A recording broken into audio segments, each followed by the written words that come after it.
Whose Views is 1 year old. Who'd have thought that would ever happen? They certainly didn't. So grab some good old-fashioned English jelly and let's look forward to the new series of Disney Who.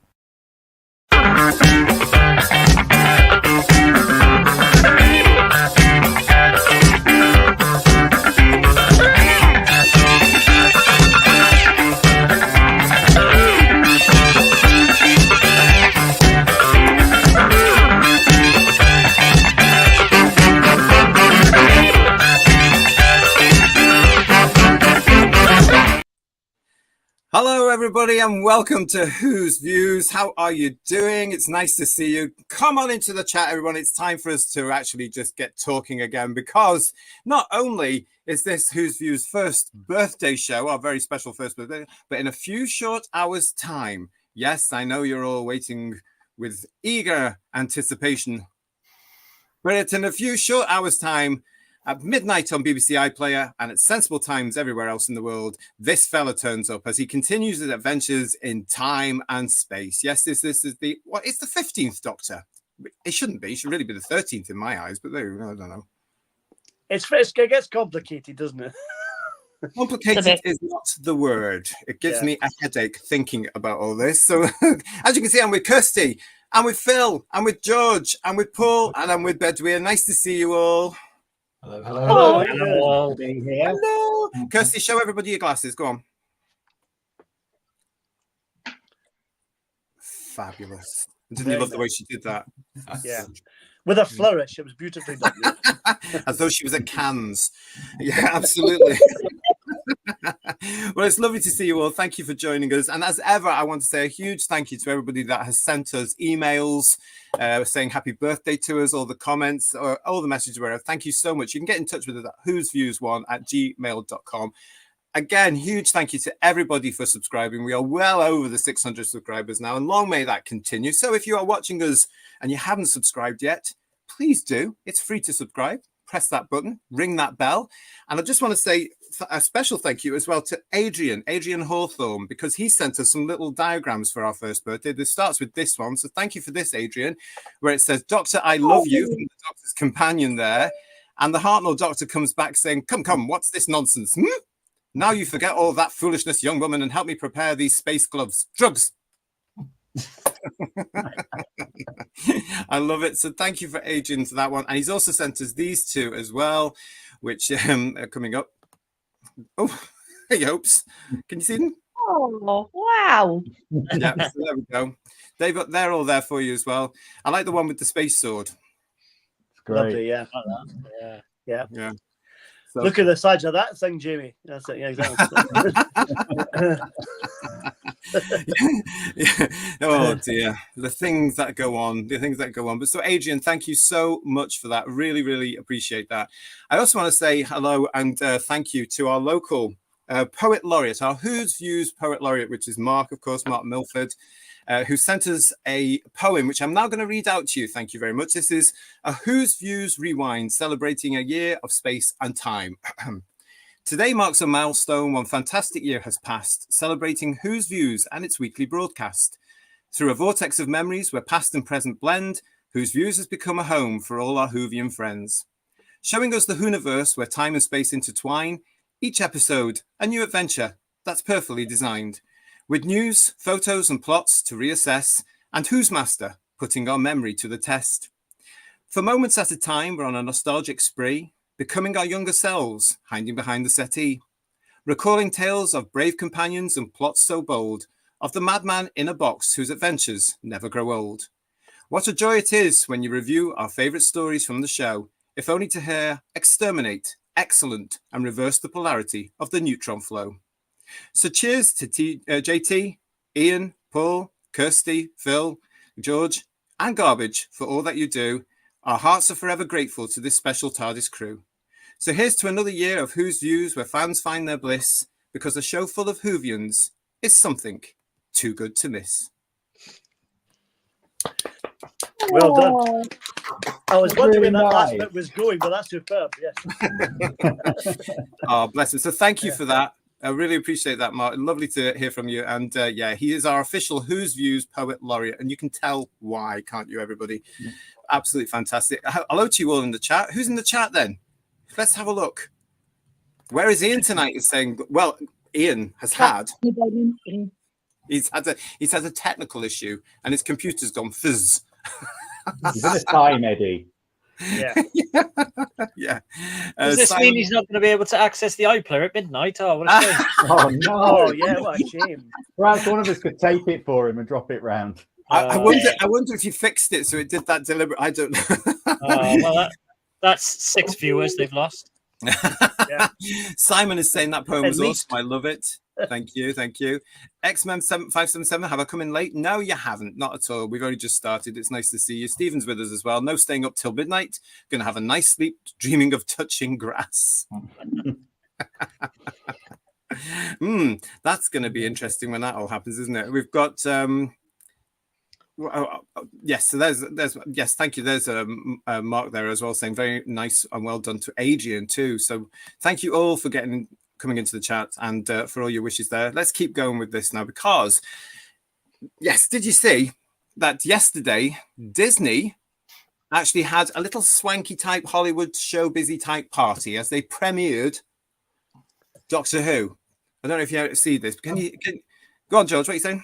You can only premiere something once, and it's already been premiered. The premiered it 3 times, I think. Yeah, they have to look up what that means, don't they? How many premieres has this thing had now? It's about 5. This must be the 3rd one, I think. Yeah. I think it is about 5. Yeah. So I don't know. It is all very confusing, but as you may have seen before on the channel on headlines, the TARDIS has appeared up in Disneyland. So we talked about this the other day. Still doesn't look right to me. I don't know what it is about that, but I wonder if you're not a Doctor Who fan in America, which was probably most of the population. yes, I wonder if you think that's a Portaloo and there's some work he's doing some work in Disneyland. I don't know. You know what I mean? That could be anything. You know? I'll maybe hand over to Phil for that. He's got a specialty in toiletry. Yes, he? we'll move on with that one. We don't need any of that. Thank you very much. Will somebody please think of the children? But there we go. We got that. Well, anyway, yes, back to the point. In Hollywood last night, Disney did have another premiere, George, another one for the American market. Lots of people turned up that I haven't a clue who they are. You young people will know who they are, but I don't. They all look like they were made of plastic anyway. But amongst the Hollywood glitterati, have I just made that up? Probably. Well, as of course, Shooty Gatwa. Okay. And he was actually dressed quite all right for once, actually. I like the belt, very 80s. I don't mind the suit. It's not too bad. It's probably better than some of his Doctor costumes, to be honest. Yeah. Why they It's a couldn't bit dress Grace Jones, isn't it? Yes. Kind of, isn't it? Yeah, that's a good point. Yeah. It is. And they're still using all this this imagery, this blue sort of stuff. The TARDIS doesn't come off very well in that at all, though, does it? Because it's just a photograph blown up. Anyway, he was there, and so was Millie, looking quite pretty as well, with a little sparkly white dress thing on. And they'd actually spent the day at Disneyland or Disney World, or whichever one they were at. I don't know, I get them all confused. But they were there for the whole day, and they went on all the rides and probably had salad and bought expensive things like Mickey Mouse head things and all the usual crap that you do at Disney World. It's one of those things that thing gets everywhere, doesn't it? It's just absolutely bizarre. You just never know when it's going to creep up. But anyway, who else was there? I'm going to ask you, who else was there at that premiere? Go on, tell me. Russell? Yes, 20 billion zillion points to you. And here he is here. He was there as well. Now, thank you very much to a Tube of Who channel called The Laughing Place, because they were also there, and they appear to be fans or some sort of YouTube or social media. Sleeping agents, I think they're called. Yes. So they were there. So thank you to them, because I looked at this, and it was very interesting information, because RTD once again was chatting, and he was asked various questions, and this is what he said at this one. So get ready for this. Quoting here, this is from RTD. It does seem like an impossible dream. When we were set out in 2021-22, this is what we hoped. Doctor Who rewards you. A lot of my dreams have come true through Doctor Who for many, many years. And here it is happening again. The most important thing is to come and watch it and keep watching it. Keep watching the show. It's you at home watching Doctor Who. That's the experience. So he's not making Doctor Who for the audience, he's making it for himself, is what he's just said. That's what I picked But up. please watch it. He's reaped the benefits for years and years and years. He's reaping more benefits from it now. There were two elements to us, and the other I got from this. A, they really want this to take off in America, so it's immense success and financial gain for them. Mm-hmm. Well, Let me know you in the chat. mentioned you mentioned whatever it is, Learning Space, or that website already has run a review of the first 2 episodes, so Right. they've clearly had advanced notice and screening. And Can't say a lot of the equivalent UK sites have had the same privilege. Not at all. Not at all. But the other thing I got from that as well is, listen to this bit again. The most important thing is to come and watch it and keep watching the show. It's you at home watching Doctor Who. That's the experience. Is it just me or is this a bit desperate? Yeah, well, I think that ties in the fact it was in the trade press today, the TV and film trade press, that Disney have said they're not committing any more money to Doctor Who after the 2 years until they've assessed how successful the first year's been. Now, really, I've missed that. Yeah. So that was today, was it? That was in today's trade press. Wow. So you heard it here first, everybody, here on Who's Views, our first birthday special from George. Say it again, because I love to hear it. Disney Plus have been quoted in the television and film trade press today as saying they're not committing any money to Doctor Who past the 2 years they've already signed up for until they see how successful or not the first year has been. Well, and this is something on headlines we've all spoken about, isn't it, Who Viewers? And we've all had that sort of feeling 2 years, and then they could actually be out. So it looks like we could be right there. Jamie says, evening, my lovely gammons. Gammons United. Gammons and proud. Oh, yes. And Gilliam, and nice to see you. His hope, 99%, everybody else's nightmare. Divining Dragon, lovely to see you. He's making it for himself. That's what it does come out like that, doesn't it? Really, it does. But he's the only one that's going to watch it. That's the thing. So there you are. Yeah. If you don't watch it, he's not going to be able to make it for himself anymore. So please watch it. Otherwise, my dream's over. Yeah. Yes. Well, exactly that. He'll just have to do. He'll just have to do what Stephen Moffat did in the, Five-ish Doctor. Just play with these dollies, and act it out instead. So. Yes.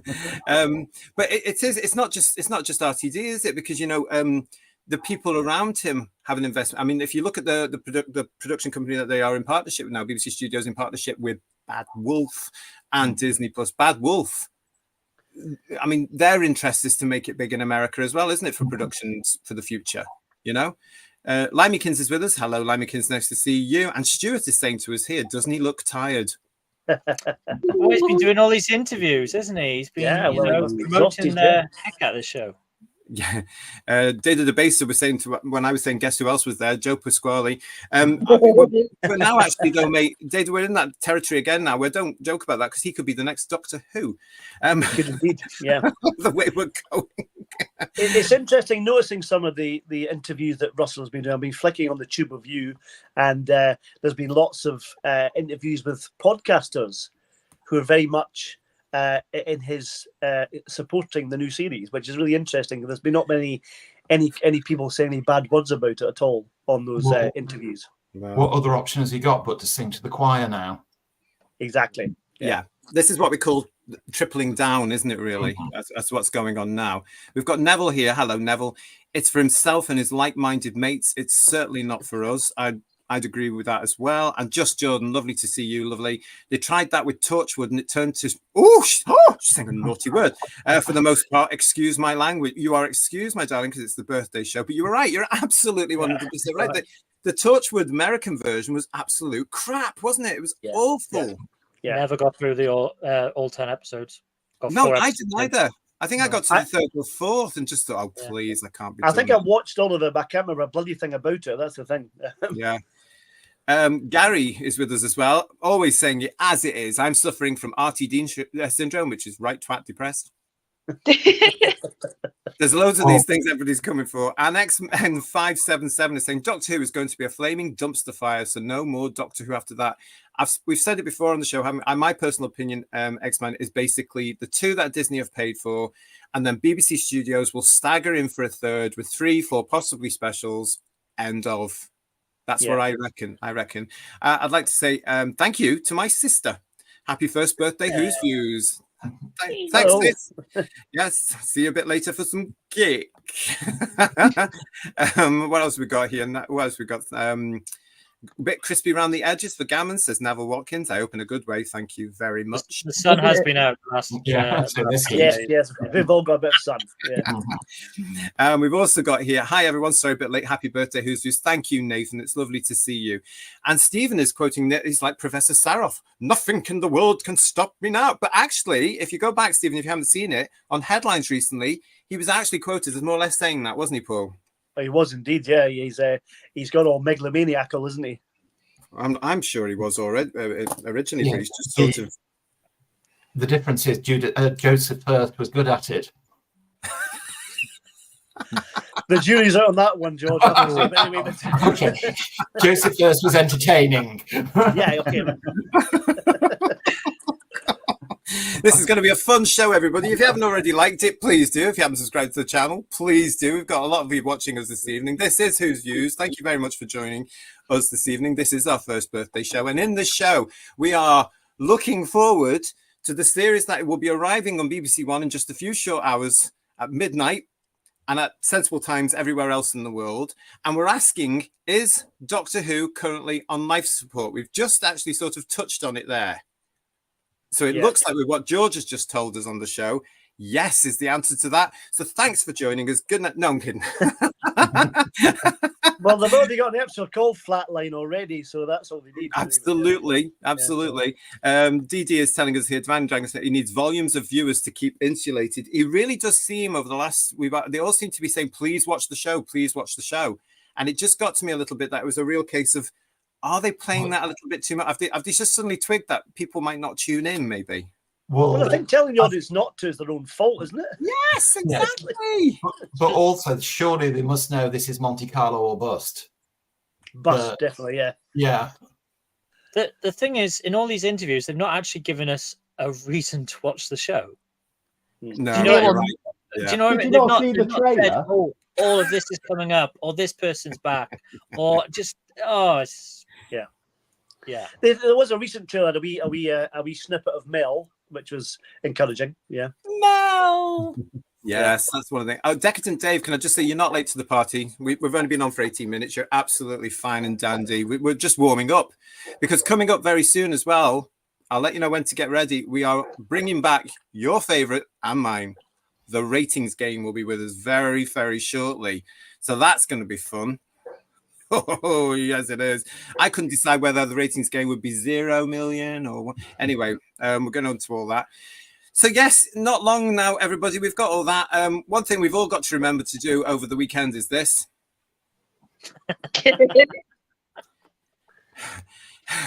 I only learned what it was because this one here told me about it. But refresh our memories. What does that mean, Kirsty? To go and stay away from the social media and the world, and just keep off the phones. And be in the real world is what you mean. Yeah. Being grounded. Being grounded. Yeah. Well, I don't know, but all I know is my hay fever's caught me. So what we've got coming up very soon for you, of course, are 8 episodes. Space Babies, The Devil's Chord, Boom, 73 Yards, Dot and Bubble, Rogue, The Legend of Ruby Sunday, and The Empire of Death, which, as a lot of you have been telling us over the last wee while, is probably the only Doctor Who-y sounding title there. Yes. So we're going to just sort of have a quick preview. Quick look into the Radio Times this week published brief synopsis of the stories. So I thought what we'd do is we'll look at the first 2 especially, then we'll do the ratings game, and then we'll see where the show goes with us. Is that all right, Who viewers? So here we go. Space Babies. Go on, George. Sorry, can I just point out that image, the promotional image you just showed of the episode titles? I noticed as you had it up on screen, Russell T Davies gets name checked 7 times in that. Yeah. More than anything else. Egotistical much? Well, do you know what? When it was announced he was coming back as this, whatever it was, of this show, I actually said he's going to write all 8 episodes. Yeah. Because I thought he can cope with that. And he's got a few years to do it. And he's written the Christmas episode that was on before. He's written the next one coming. So I was quite surprised, actually, that he did farm a few episodes out, George. You know, I was quite surprised by that. Because I just thought the way that TV works now, you tend to get one writer now for a whole small series of 8 episodes, don't you now?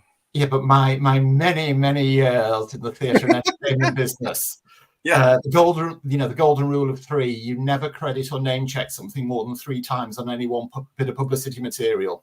That's right. I don't think that rule's there anymore. Yeah. It can't be, can it? Silly, It can't doesn't it? be. It's all about their egos. It can't be. If you look at some of Big Finish's output, you'll see how that works as well.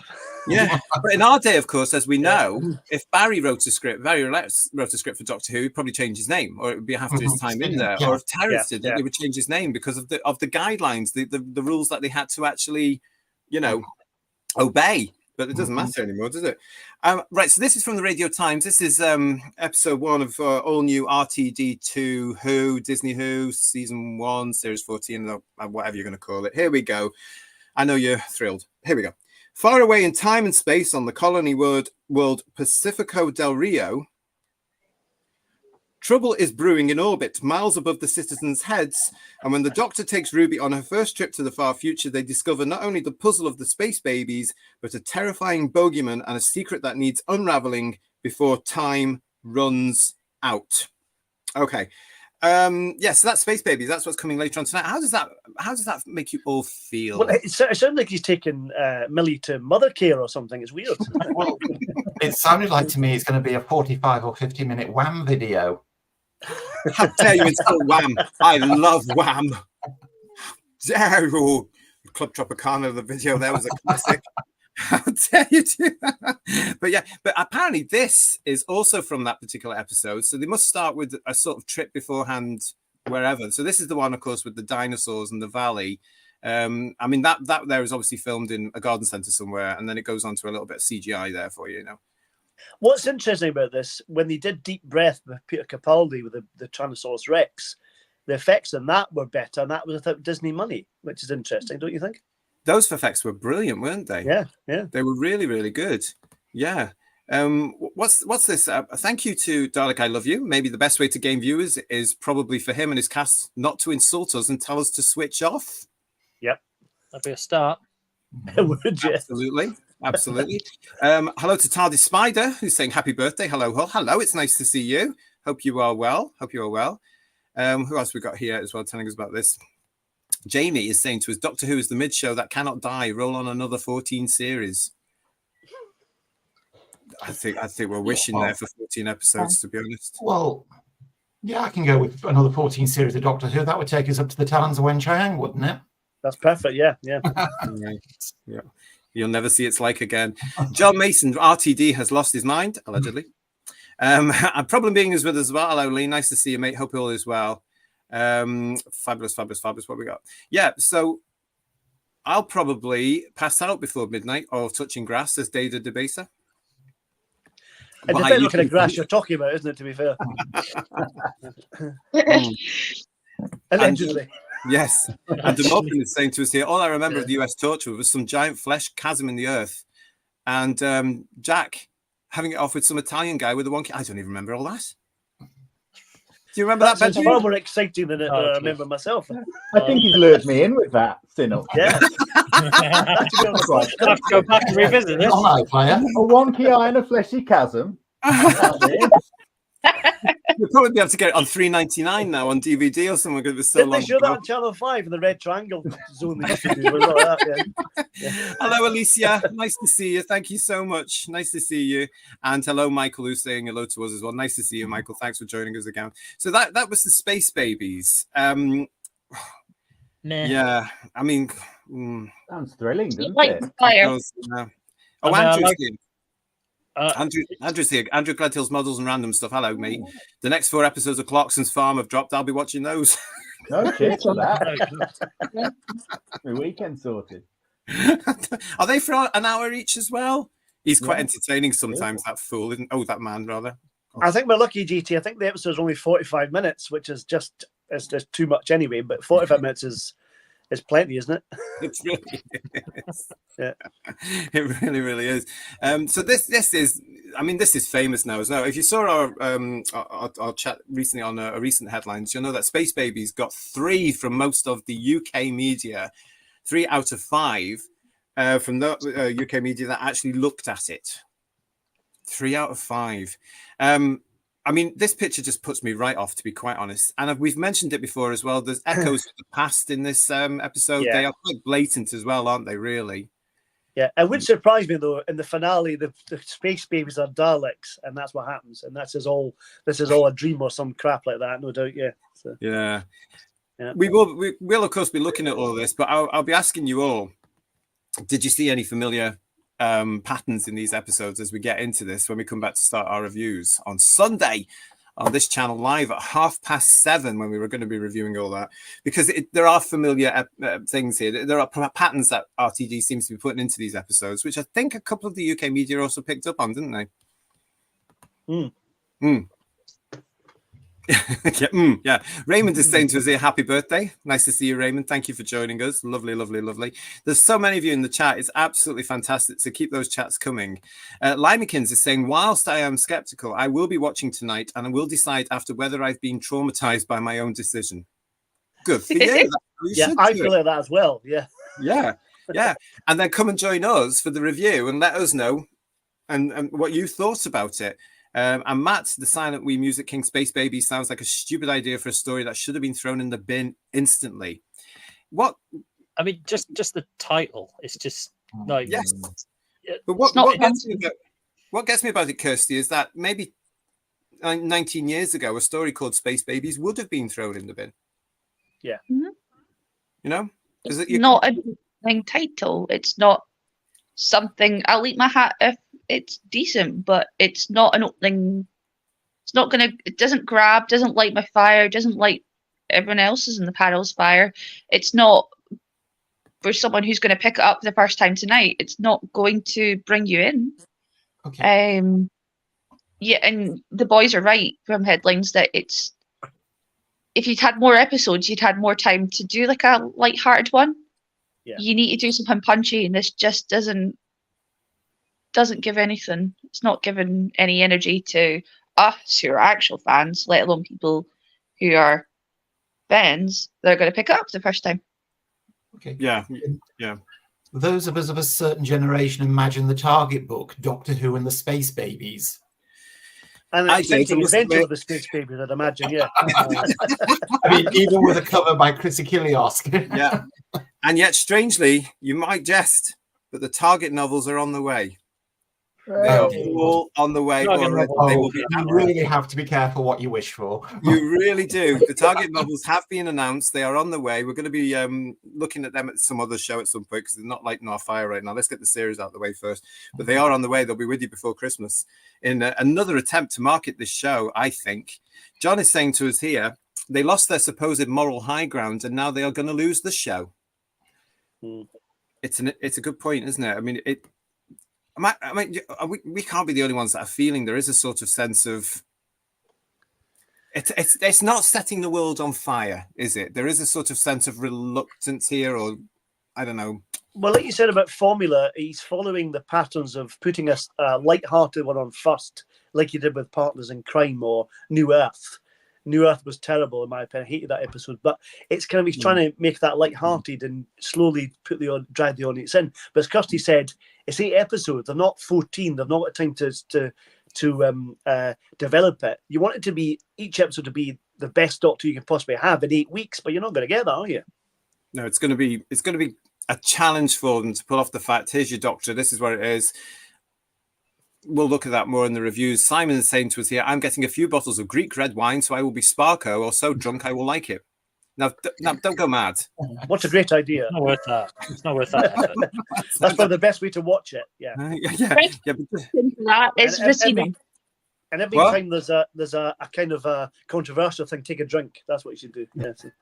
Oh, don't know, because we'll have people comatose and go to the NHS hospital. I've been saying that, Paul, and JT said no. So Oh, sorry, I'm sorry. I said, there's no way I am having a pissed panel. Because that's what would happen on this show. Because they'd be like, blah, blah, blah. And yes, not going to happen. But listen, just Jordan is saying, it's maybe a party. just Jordan is saying, has anyone watched the teasers with Maestro? First one was meh. And second one piqued my interest. Please let me know how, because of course this is the second episode, which is going to be shown back to back with Space Babies, and of course it's the Devil's Chord. Now this is the one I just know I'm not going to like at all, because it stars this thing.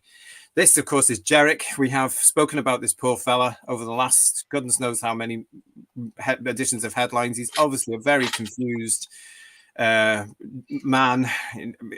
He's being pandered to, in my opinion, by people around him in the show business circuit. I really think he needs some sort of psychiatric help, but that's just me from what I know about him. But he is going to be playing Maestro, isn't he, in the second episode? Is he auditioning for Hocus Pocus? Is he?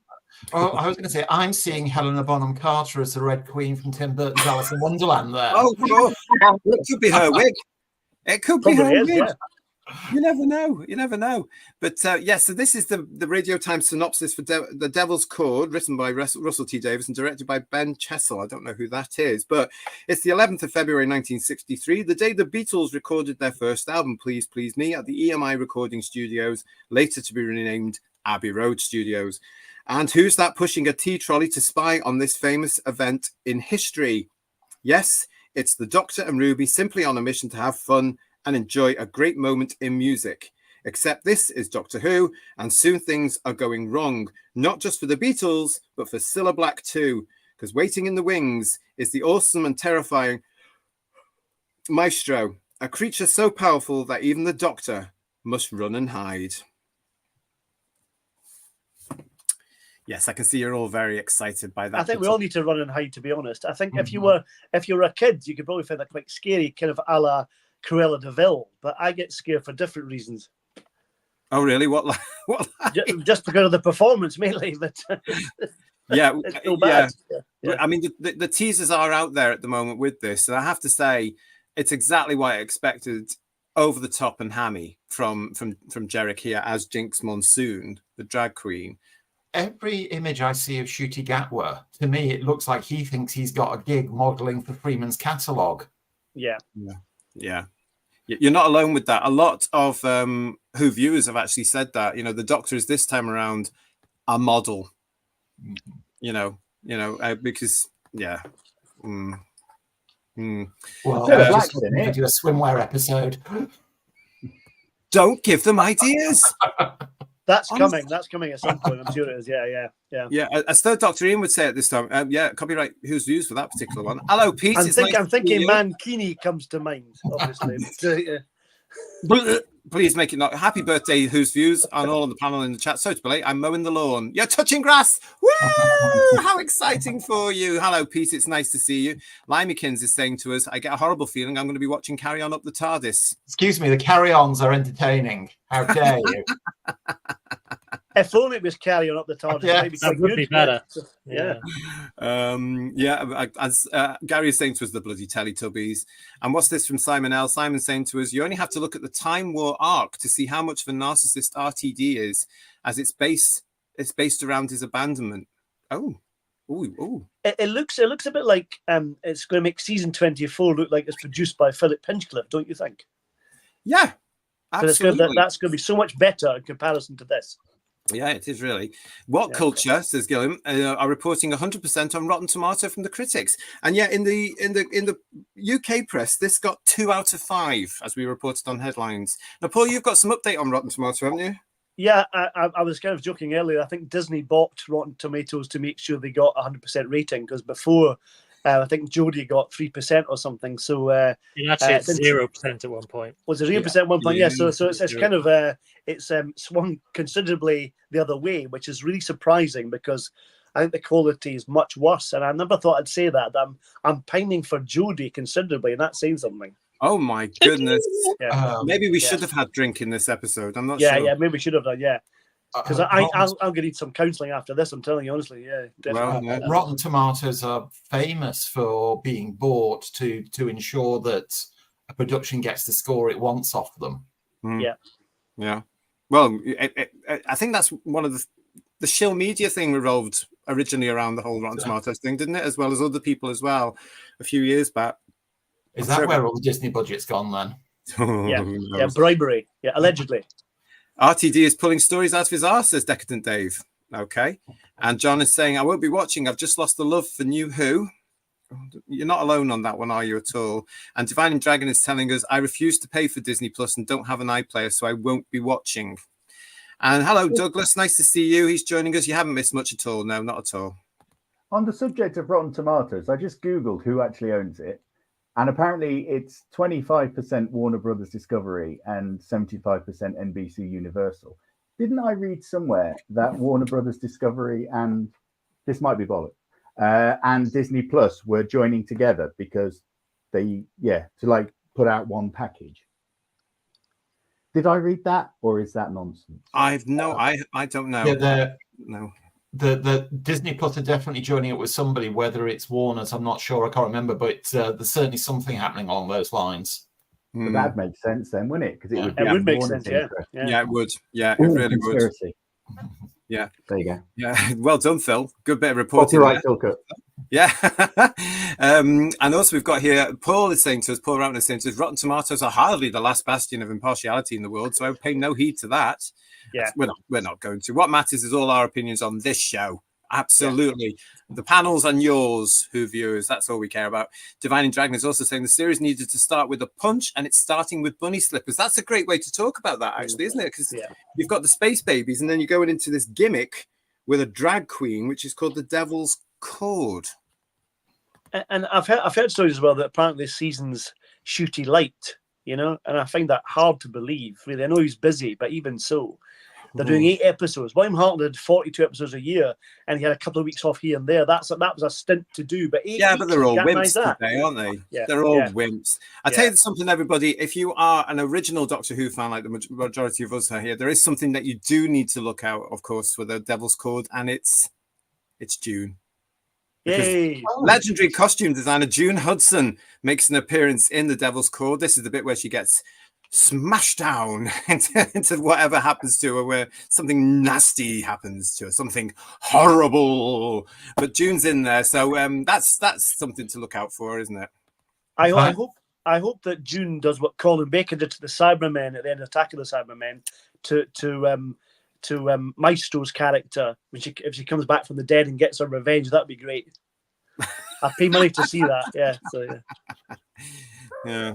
That image was actually June Hudson when she realised her dear friend Tom Baker knows she's appeared in an episode of this series. It probably was, because what would this be? This could be Whippet shit. Goodness knows what Tom would make of this anyway. But yes, so we've also got this element coming into it. This is the Devil's Chord as well, so goodness knows what happens there. We've shown this before. But a headline for this particular episode is this: Doctor Who's Millie Gibson confirms special dance sequence which strictly stars Shirley Ballas and Johannes Radaby both make cameo appearances in the Devil's Chord. So this is Shirley Ballas and this is Johannes here. They are involved with Strictly Come Dancing, produced by BBC Studios for BBC One. We reported on this last summer when they were filming the episode, but we are here with it now and the story continues, guys. The new season of Doctor Who will feature a Strictly Come Dancing crossover with series lead Ncuti Gatwa and Millie Gibson revealing new details of a special musical sequence. Late last year, Strictly judge Shirley Ballas let slip that she and professional dancer Johannes Radaby would appear in an up-and-coming episode, with fans getting a first glimpse at a dance sequence from the Devil's Chord in the recent trailers. Speaking at the London launch of the new season, Gibson, who plays Doctor Who companion Ruby Sunday, described the 1960s set installment as an incredible episode. Speaking about the dance sequence, which sees the Doctor and Ruby perform alongside Shirley and Johannes, Gibson added, "It was just like the craziest thing and it was crazy to film it, but equally as special. That day we were dancing with them. We had a ball. We had so much fun. Gibson joked that performing a musical number wasn't included in the audition process, with a co-star Gatwa explaining that the pair worked intensely with choreographer Jack Murphy to nail the sequence. We had an amazing choreographer named Jack Murphy that whipped us into shape with such kindness and such acting intention. He made the choreography accessible to us through an acting standpoint, so that was really cool, said Gatwa. We've had a lot of help to help us look like we can sing and dance. That's what I'll say about that. Well, thanks for that, Shooty, and good luck. I hope the audience can enjoy the fun they're having, and it's not just one-sided. I really want to be wrong on this, but I'm just visualizing this as some sort of Cliff Richard musical. Hey, kids, let's do the show right here. From the trailer, that actually wouldn't surprise me. Yeah. You know, because there is a bit more doing all this sort of stuff, isn't there, really? But I'd be disappointed if there was a cameo from Melvin Hayes would be quite nice. But, yeah, bless. It's the end, but the moment has been prepared for, says Decadent Dave. And our Wayne, hello, Wayne. Brave chaps, all of you, and ladies, of course, watching this drivel. Not me. Not me. Sorry, I'm bowing out. No. Yeah, there's only a few of us for the review show. Chickens. There we are. And on that note, I've got to bow out. So all right, who's Phil. news? Have a good one. Cheerio. We'll see you a bit later, mate. Cheers. Thank you. Take care. Bye-bye. Hello, Atom. I can't get out. I'm clicking the lead. You won't let it go. Hail, everyone, says Atom. Nice to see you, mate. Nice to see you. And Gary is making the point, Caves of Androzani or Space Babies? Oh, that's a tough one, isn't it? Titles say it all, don't they? Titles. Absolutely.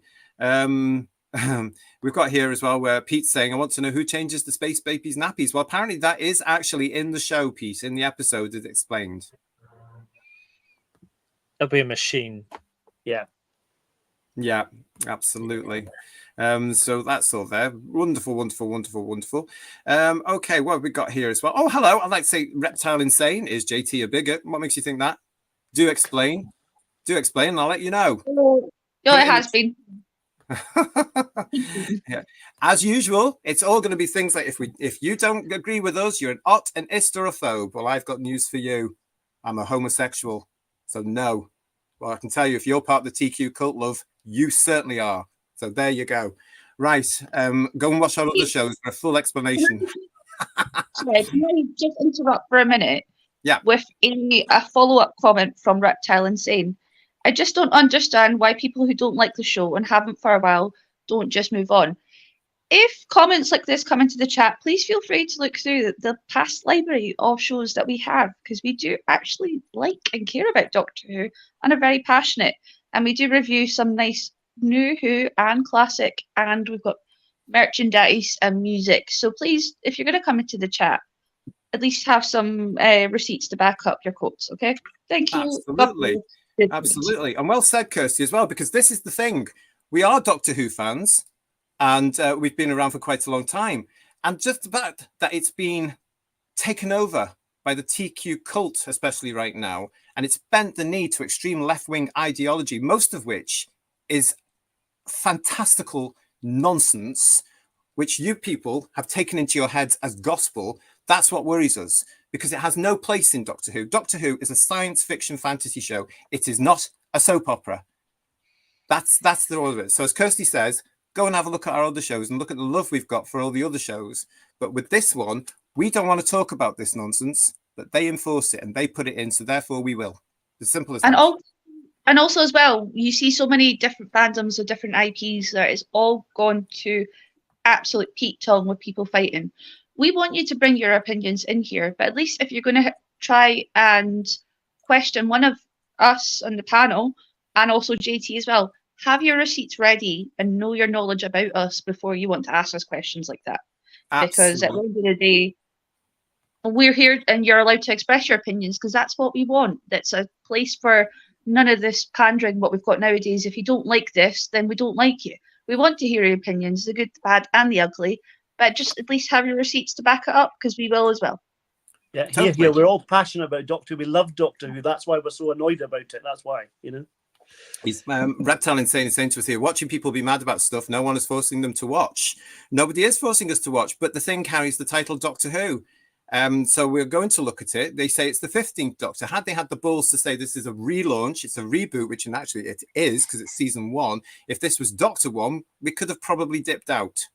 But we're going to look at it, and it's our right to criticize it if we don't like it. And we've always said on this show, if this thing hits the ground and says it's absolutely fantastic, we're going to come here and say that, and that's the end of it. But right now, from what we're seeing, doesn't look like well, it's they're going already saying that Shudigat was the best Doctor ever, so that's good. There you are. Here you And we can all sit and have a pleasant conversation, and we've all got different Doctors that we enjoy, and some of us don't like others as well. Yeah. Like Phil likes Soundlash, but we still accept them. Yeah, we do. Yeah. Bless it. And here's Reptile Insane again. Don't bring it here, mate, because I'll have you. That is fine to have that opinion. That JT guy, that's me. Hello, nice to meet you. Is basing his opinions on calling someone who is trans female a guy by their old name. I don't care. He's a man. He's a biological man. I don't give a crap. As simple as that. He's a biological man. So are TMs and TWs. They are their original biology. I don't care. I am not bending the knee to this enforced way of thinking and speaking. I will not accept your personal pronouns. I will not expect do anything like that anymore, because I've had it up to here with the lot of it. Your ideology, you can shove it. As a homosexual, LGB without the TQ. If you don't like it, that's your issue. But thank you for your points, and thank you for coming onto the show. But I really don't care. I will not accept what I am being told I have to. Those days are gone in the United Kingdom. We are fighting back. We have this wonderful thing called the cash report that we need to look at as well. So really, don't be giving me all that and trying to put the guilt complex, love, because I lived through years of homophobia, and I have to do it again now because of people like you. But thank you for joining us this evening. It's nice to see you. Please subscribe. What else have we got? Please do, yes. Yeah. I'll tell you what else we've got here as well. We haven't mentioned this person at all yet, but we've got this person who's creeping up in the show. Now, this is Susan Twist, actress Susan Twist, that some of us will know, because Susan's actually been around for quite some time. She's done an awful lot of work. She's got a hell of a lot of body of work here in the UK, but this is Susan. She's also been in Doctor Who very recently, or the show alleging to be Doctor Who. She was in one of the David Tennant ones that's called not Wild Blue Yonder. Was it Wild Blue Yonder? Did I get it right? Yes, that's right. Yes, you got it right. Yay! Woo! First time.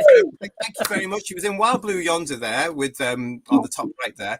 She was in The Church on Ruby Road there on the left. And that one on the bottom right, I believe, is from, what's it called? The Welsh one, Bedwyr, 73 yards? 73 yards, something like that. 73 yards. I believe she's in that one as well. But here's a picture from her. She's from the latest teaser trailer, where she's in at the end of the season as well. This is the one which Bonnie Langford is in too. Fans are speculating an awful lot about what role she's playing, because she's been in various different time streams now. Any speculations from you guys? Well, fans have already thought, because our acting name's Susan Twist, people thought Susan Twist.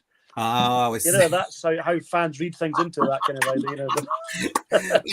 Actually, I quite like that. That's quite clever, isn't it? Yeah, I don't. Apparently, it has been ruled out she is not playing Susan Foreman. Yeah. So that's another little mystery there. But again, did anybody really pick up on the fact that Susan Twist? I mean, I noticed it, but didn't think about it. I didn't put two and two together to think, oh, hang on a second, she's a running theme. Did any of you?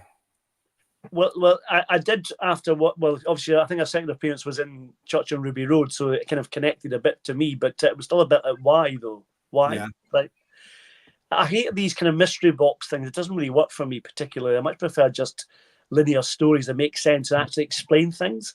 Because I still don't know why the 14th Doctor is David Tennant. That's never been explained properly, unless you picked up on that, anyone on the panel, because I still don't know why. I think that was to be a ratings grabber. I don't know. If that's fine. Yeah. Nothing to do with the plots. That's fine. Yeah, that's fine. Yeah. Absolutely. Because he said he'd explain it, but he hasn't explained it.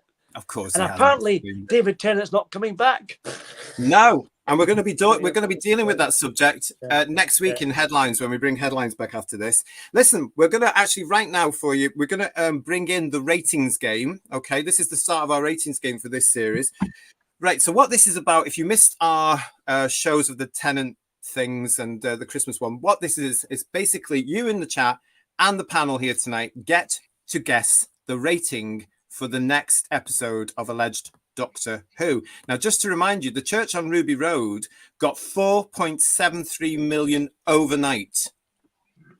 Yeah, Paul's thinking, no, it didn't. It got 90,000. Exactly. Yeah. 90 million. So, yeah. Billions. Billions.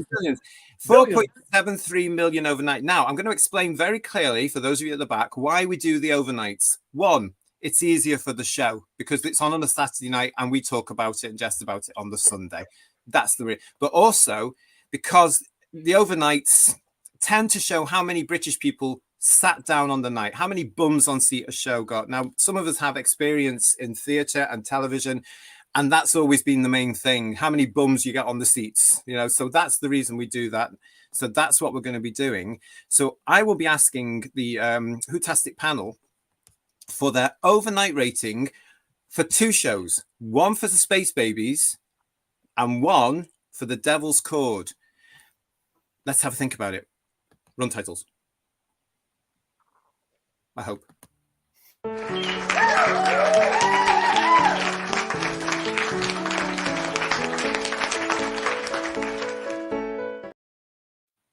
We got there on that particular one. Yes, so this is the ratings game, as I say. We have, very, very exciting time. So, we also have Dr. Ian's here, by the way. And he's going to give Space Babies 4.7 and the Devil's Chord 4.3. So he's saying that even though they are going to be shown on BBC One back to back, it's going to go down slightly for the Devil's Chord. Now, bearing in mind, everybody, that the 5-hour spectacular of the Eurovision is following these two. Bear that in mind. So, I'm going to start with Kirsty. What are you going to give Space Babies first? 3.2. And because it's Saturday night, Eurovision, people are either going to watch it or go out partying because the sun's nice. Oh, I know that's it. Yeah. Devil's Chord? How many for the Devil's Chord, sorry? 2.8. Kirsty is saying 3.2 for Space Babies and then going lower with 2.8 for the Devil's Chord. Interesting.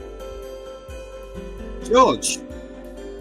Well, as it's Eurovision night, which is very much a Marmite thing, I think just as many people, would sooner push a rusty nail into their eye than watch Eurovision, and will therefore just avoid TV on that night. And the fact that the Christmas one didn't set the world on fire, I think probably the first one you're looking at about 5 million, and I think there will be a drop off, and I'm going to say 4.5, but I think it's going to be a downward trajectory. Using very big words, George is telling us there's going to be a downward trajectory, and he's going for 5 for Space Babies and 4.5 for the other one, the Devil's Chord. Thank you for everybody in the chat for putting in your ratings. Pete is telling us it's going to get 4 trillion on iPlayer. I don't doubt that at all. So, Paul, what will you give Space Babies? Well, I was expecting that it might get a kind of another audience coming to watch the first episode again to see Shooty. So it might get maybe 5 or 6. Let's say 6 for the first episode. But I agree with George, it's going to drop immediately and start watching the next one. So 6 for Space Babies and probably 3.5 for the Devil's Chord. In a moment of madness, Paul has been extremely generous and given the Space Babies an overnight rating of 6. That's million, not just 6 people. Then, slightly regaining himself and waking up to consciousness, he's gone for 3.5 for the Devil's Chord. I've probably had too much sun. That's what it is. Very probably, and don't interrupt again. Bedria, for the ratings game, what are you giving Space Babies? So I think they've shot themselves in the foot in a number of ways. For a start, they're putting it on the iPlayer. So if those who are very interested will watch it on iPlayer. So that's going to hit the overnights. It's also going to be the first sunny Saturday that we've had in the UK for a year, probably, at least. So fewer people are going to be watching television. They just are. I was quickly having a look to see what the lowest overnights for Doctor Who there have been. And I'm going to go with about 3.7 million, which is what the Jodie Whittaker, The Power of the Doctor, got.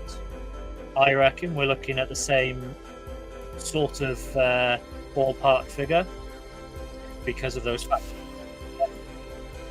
And then there'll be a drop off because those that will watch the first episode will be put off by the first episode and will be down by maybe, I think, probably down to about 3.3, maybe even 3.2 million. Which one do you want, 3.3 or 3.2? I'll go 3.2. I'm going to be bold. Superb.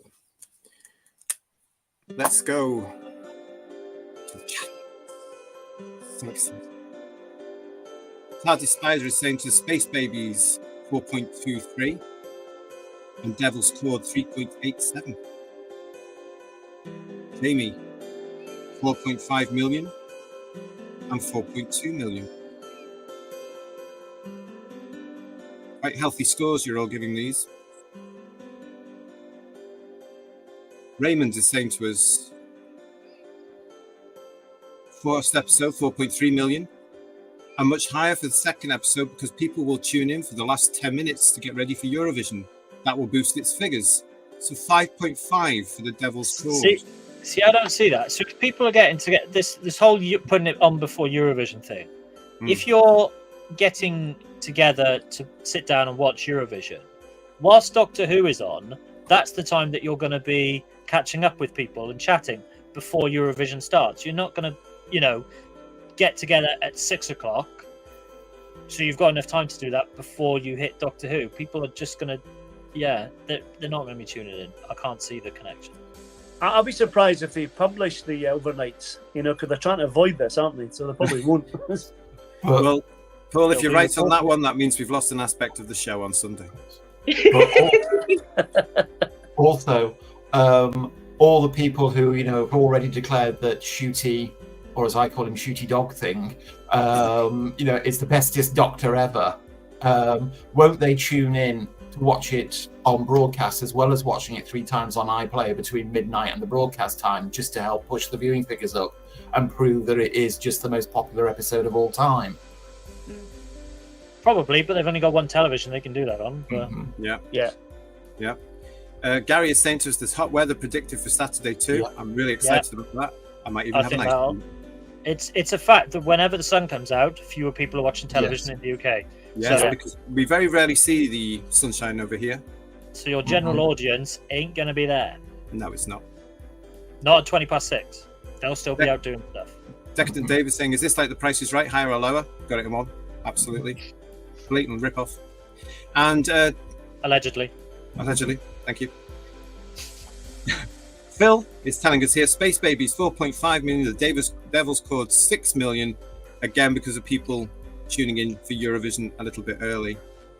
A lot of people these days, of course, when it comes to Eurovision, will watch it on the Tube of Who with the Eurovision's very own TV channel or on their website. I do. I think Kirsty does. There you go. Can I interrupt? Of course you can. Before, I need to leave. I need to go All right, to we'll work. see you soon. Have a good night. We'll see you later. Thank you, everyone. See you on Thanks, Sunday. Eliamas. You take care. Bye. Bye. Gilliam is telling us, I just think Devil's Chord will lose 20% on the babies because people will make tea before Eurovision. James Bond is I up half against expect to Eurovision, listen to a says promo Gary. myself as I'm watching it. Yeah. Gary's telling us that James Bond is up against Eurovision. Well, if it's Roger Moore or Sean Connery, I'm really not surprised. Oh, well, have ITV got No Time to Die on? Is that there? I don't know. We've got here from Andrew, 3.9 million and 3.6. Gosh, there's quite a lot of these coming through. I'll try and keep up with you. Douglas is saying 4.5 due to it being a season opener and being paired with Eurovision. Would you like to give us one for the Devil's Chord? What else have we got here as well? Simon, thanks for sharing.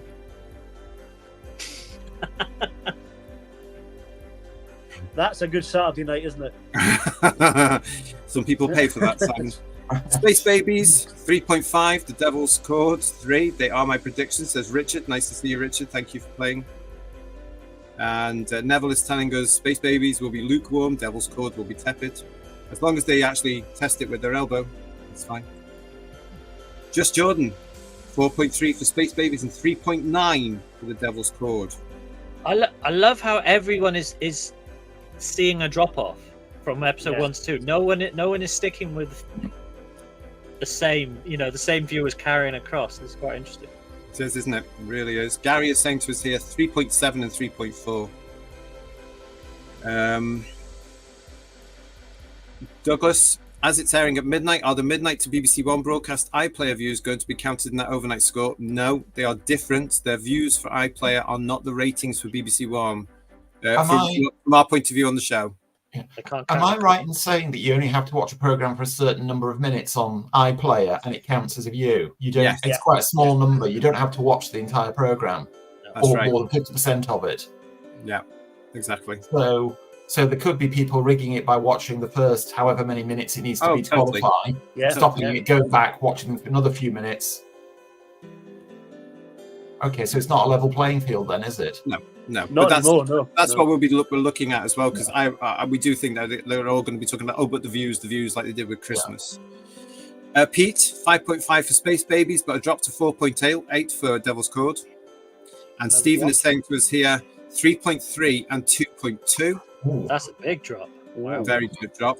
And Neville, Space Babies, 4.7 on a good day and 3.6 for Devil's Chord. Thank you, Neville. And Simon is saying to us, okay, my ratings, 1.8 million ratings for the first Space Babies and 1.1 for the second. That would be catastrophic.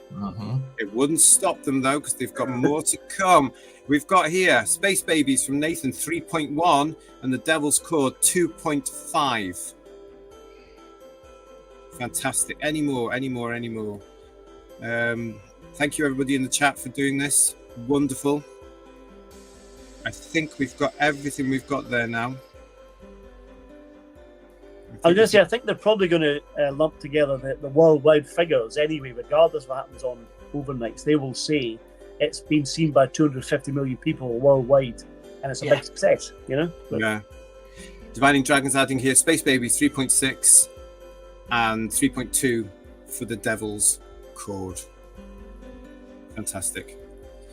Brilliant. Well, thank you for that. Oh, for myself. What did I write down for myself? Yes, what I'm predicting for the overnight rating for Space Babies is 3.5. And for the Devil's Chord, 3. Just 3. Not 3, no kidding. 3. That's what I'm predicting. We will be back, of course, on Sunday to see who won the rating.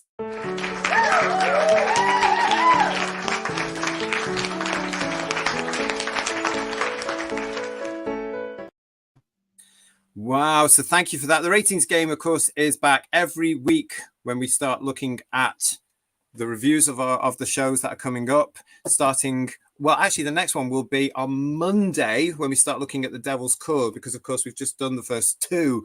So we'll get back into a pattern from Monday onwards. Right. So there we go, guys. Thank you very much for that. It's nice to have that back, isn't it? It really, really is. To let you know that today it was also confirmed what Shooty Gatwa's favourite episode of this forthcoming new version of Disney Who was. And it's the Stephen Moffat one. It's Boom. This particular one. Boom is his favourite of the... And what does that tell you? It tells you that all the other episodes are crap. The Radio Times called Boom. Sorry, go on, Bria. You mean the ones written by the same author? Yeah. Not an individual who can be trusted to write a full episode. Okay. No. Yeah. This is Boom. It is written by Stephen Moffat. It's directed by Julie Ann Robinson. And the Radio Times say, a war-torn world on the farthest edges of the galaxy, Castorian 3, is all traps, smoke, mud, danger, and ruins. The Castorians themselves can't be seen, hiding in the fog. The Doctor finds himself, trapped. Is that right? Yeah, trapped. Ruby's in more danger than ever before, and they're both about to meet someone who might one day change their lives forever. That's what they say about it. That's the up-and-coming Boom. That sounds so exciting, doesn't it? I actually have a little bit of hope for that one, because everyone's saying here, Moffat was always the better writer than RTD. He was when he wasn't having to run the show. That's true. I agree with that. Yeah, he definitely was better when he had not so much pressure to do the entire series. Yeah. I mean, it has got some of the pressure off him here a little bit, hasn't he? Yeah. Because he has delivered some really good ones. But again, we just have to wait and see what this is about and exactly what it's all about, when it comes to any message that you might put in. The name of the race you mentioned in the review of the preview bit was it sounds like it's a bit like Castrians, isn't it? Very similar sounding. Yeah. The planet is called Castorian or Castorian 3, Castorian 3, and Castorians, I think they're called. We'll know obviously next week, but the Castorians, Kastarions. Eldad must live. That's it. Yeah. That's it. Yeah. Demorpin is saying to us here, everybody, Boom is likely the only episode I'm going to check out. Is that because of the Moffat influence? And Darren is saying to us all, it sounds like a blast. We've got a late entry here from Mark for the ratings game. Babies 3.5, Devils 2.5. Thank you very much for that one. Yes, so that's Boom. Pete's telling us Boom because it will all be about Shooty. Yeah, so this is the story where he gets his foot trapped on a landmine, and that's it. That he's there for quite a while, isn't he? Yeah. The whole episode, apparently. That's the episode he has to work for his money because he's not in the rest of them. Ooh. Allegedly, I don't know. Problem being, hello Lee, Boom, more like thud. And Wayne, don't even joke about this. He's saying, is the new improved Davros going to turn up and save him from the minefield, return the favour and all? So he just walks on and goes, oh, here we go, I'll save you from this. I don't know. And what's this? Richard is saying, I'm sorry, Boom is a typo. It should say boob. So the premise of the story is the Doctor stands on a landmine, and then he's there. That's him. Tension. Yeah. Tension. Absolutely. That's what it could be. But he can be quite good at that, Moffat, can't he? He can build up episodes like that, stories like that. What will the resolution be, though? That's always a stumbling block. Trust a fan to ask that question. It will be timey-wimey, won't it? Let's be honest. Yeah. If, as you said, JT, they're going to meet somebody who's going to have an impact on their future, are they setting up for an episode further in the run or something? Yeah, probably. Very probably. We don't know who it is. It doesn't say anything about it, but it does say, they're going to meet somebody that could one day change their lives forever. Perhaps it's Susan again. Susan Twist, yes. Susan Twist. Could it be Susan Twist popping up again in this? Gosh, let's count how many times Susan Twist turns up really throughout the next few weeks. At least she'll get an episode fee for each little cameo she makes, which is good for her. Yeah, good for her. I mean, she has been around. I mean, yeah. It's one of those faces isn't it, here in the UK? Because she's been around. She was a regular customer of Mr. Arkwright in Open All Hours, I remember. Yes, that's. Oh God, of course she was. Yeah. Oh yeah, and that must have been a great role for her because she was fairly young back then, playing older. That must have been a nice character part for her. Yeah, absolutely. One of the other things that changes about this new version of Doctor Who, of course, is the Doctor's clothes, which has been mentioned by many, many fans over there. We've talked about it before. We just cannot keep up with Ncuti's outfits, can we? And in Digital Spy in this very week, Ncuti Gatwa explains why his Doctor's outfits keep changing. He's been to a few thrift shops, he says. Why? He's got the TARDIS wardrobe to check out. What's going on? Have they forgotten about the wardrobe room? Yeah. I don't know, but the story continues, guys. Let's have a look at this. Doctor Who star Ncuti Gatwa has explained why his Doctor's outfits keep changing, speaking to Digital Spy and other media. At a question and answer event for the world premiere of the up-and-coming season, Gatwa revealed how the Doctor's travels have led him to accumulating his eclectic style. The Doctor's travelled through time and space. He's been to a few thrift shops. He's got a large wardrobe. You will see. We see a lot of outfits, he said. The actor went on to explain how integral the costume department is in making the show, saying Pam Downey is our costume designer. She is incredible. She is a force of nature and just amazing. It's good to know about that. She would just present us with the most incredible designs, and then we get to talk to her and we can choose. And obviously we would speak about the episode and what is going to be needed practically, but also what makes us look hot. It's an important part. This generation are absolutely, devoted to looking hot. But JT, all the way back in 1980, it's well documented that Tom Baker turned around to June Hudson when she redesigned his costume and said, "Yes, darling, does it make me look hot?" Well, obviously, yeah. I mean, there it is there, though. It's an important part, making them look hot. Did Tom not say, didn't he not describe that one as the shitty one, apparently? But, yeah. Well, there we go. So we've got, I don't know. We've got this whole thing about it. I mean, it came from Russell, didn't it? We covered it before in the headlines. It came from Russell that he thought, right, he's going to respond to the fact that people have been saying, well, the Doctor could be quite a smelly man for all these years because he had the same clothes on for a long time. Come on. Yeah. I did notice in Boom, if that's the one he's got like some kind of weapon in his hand, he looks like he's wearing the same costume from the Regency episode. It's not. It's very similar. But it's not. It's purple. It's dark purple. Now, what apparently they've decided is that Ncuti suits velvet. So apparently his Doctor turns up a lot in velvet, which they're equating to Pertwee.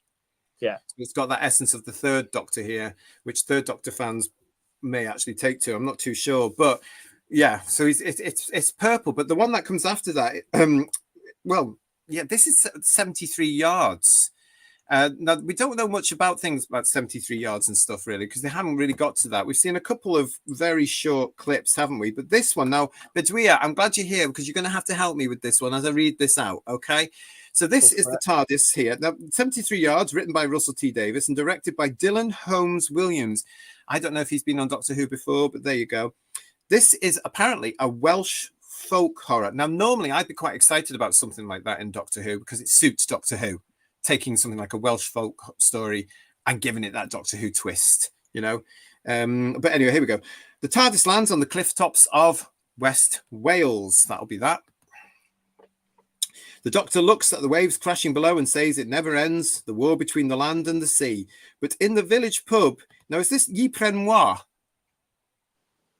Ypren Maru. Thank you. Ypren Maru. Yeah. YPREN MARW. Yeah, Ypren Maru. Say it again. And what's that in English? Sorry to put you on the spot there, but it's not what they want it to be. Right, okay, right. Okay.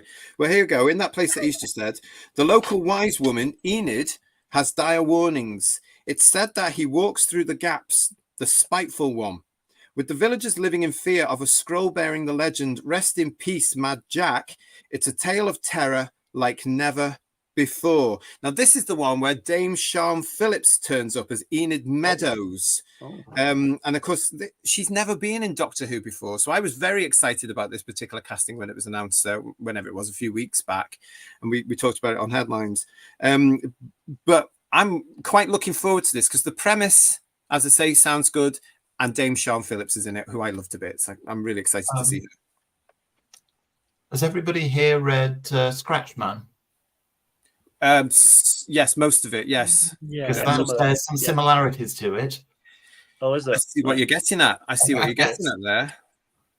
So, yeah. To expand slightly, a pren maru means the dead wood. That's a tad unfortunate, is it not? Yes, the irony. I'm not really, and I'm not talking a wood as in an area of trees. I'm talking the material wood.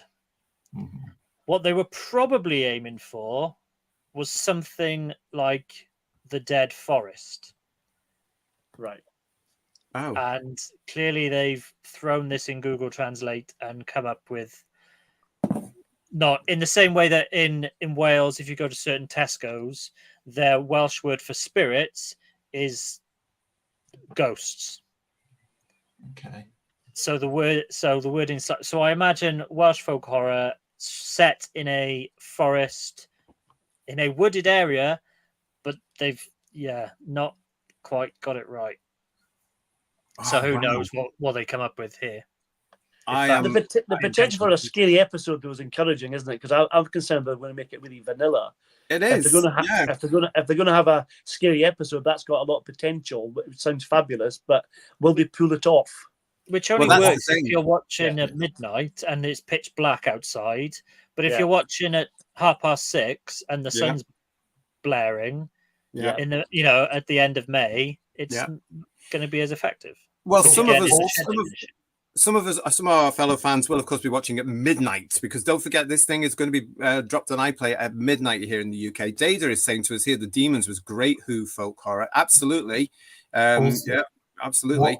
And sorry, George, I was just going to say that Darren is saying to us here, that sounds like an intriguing concept, and I'm tempted to watch.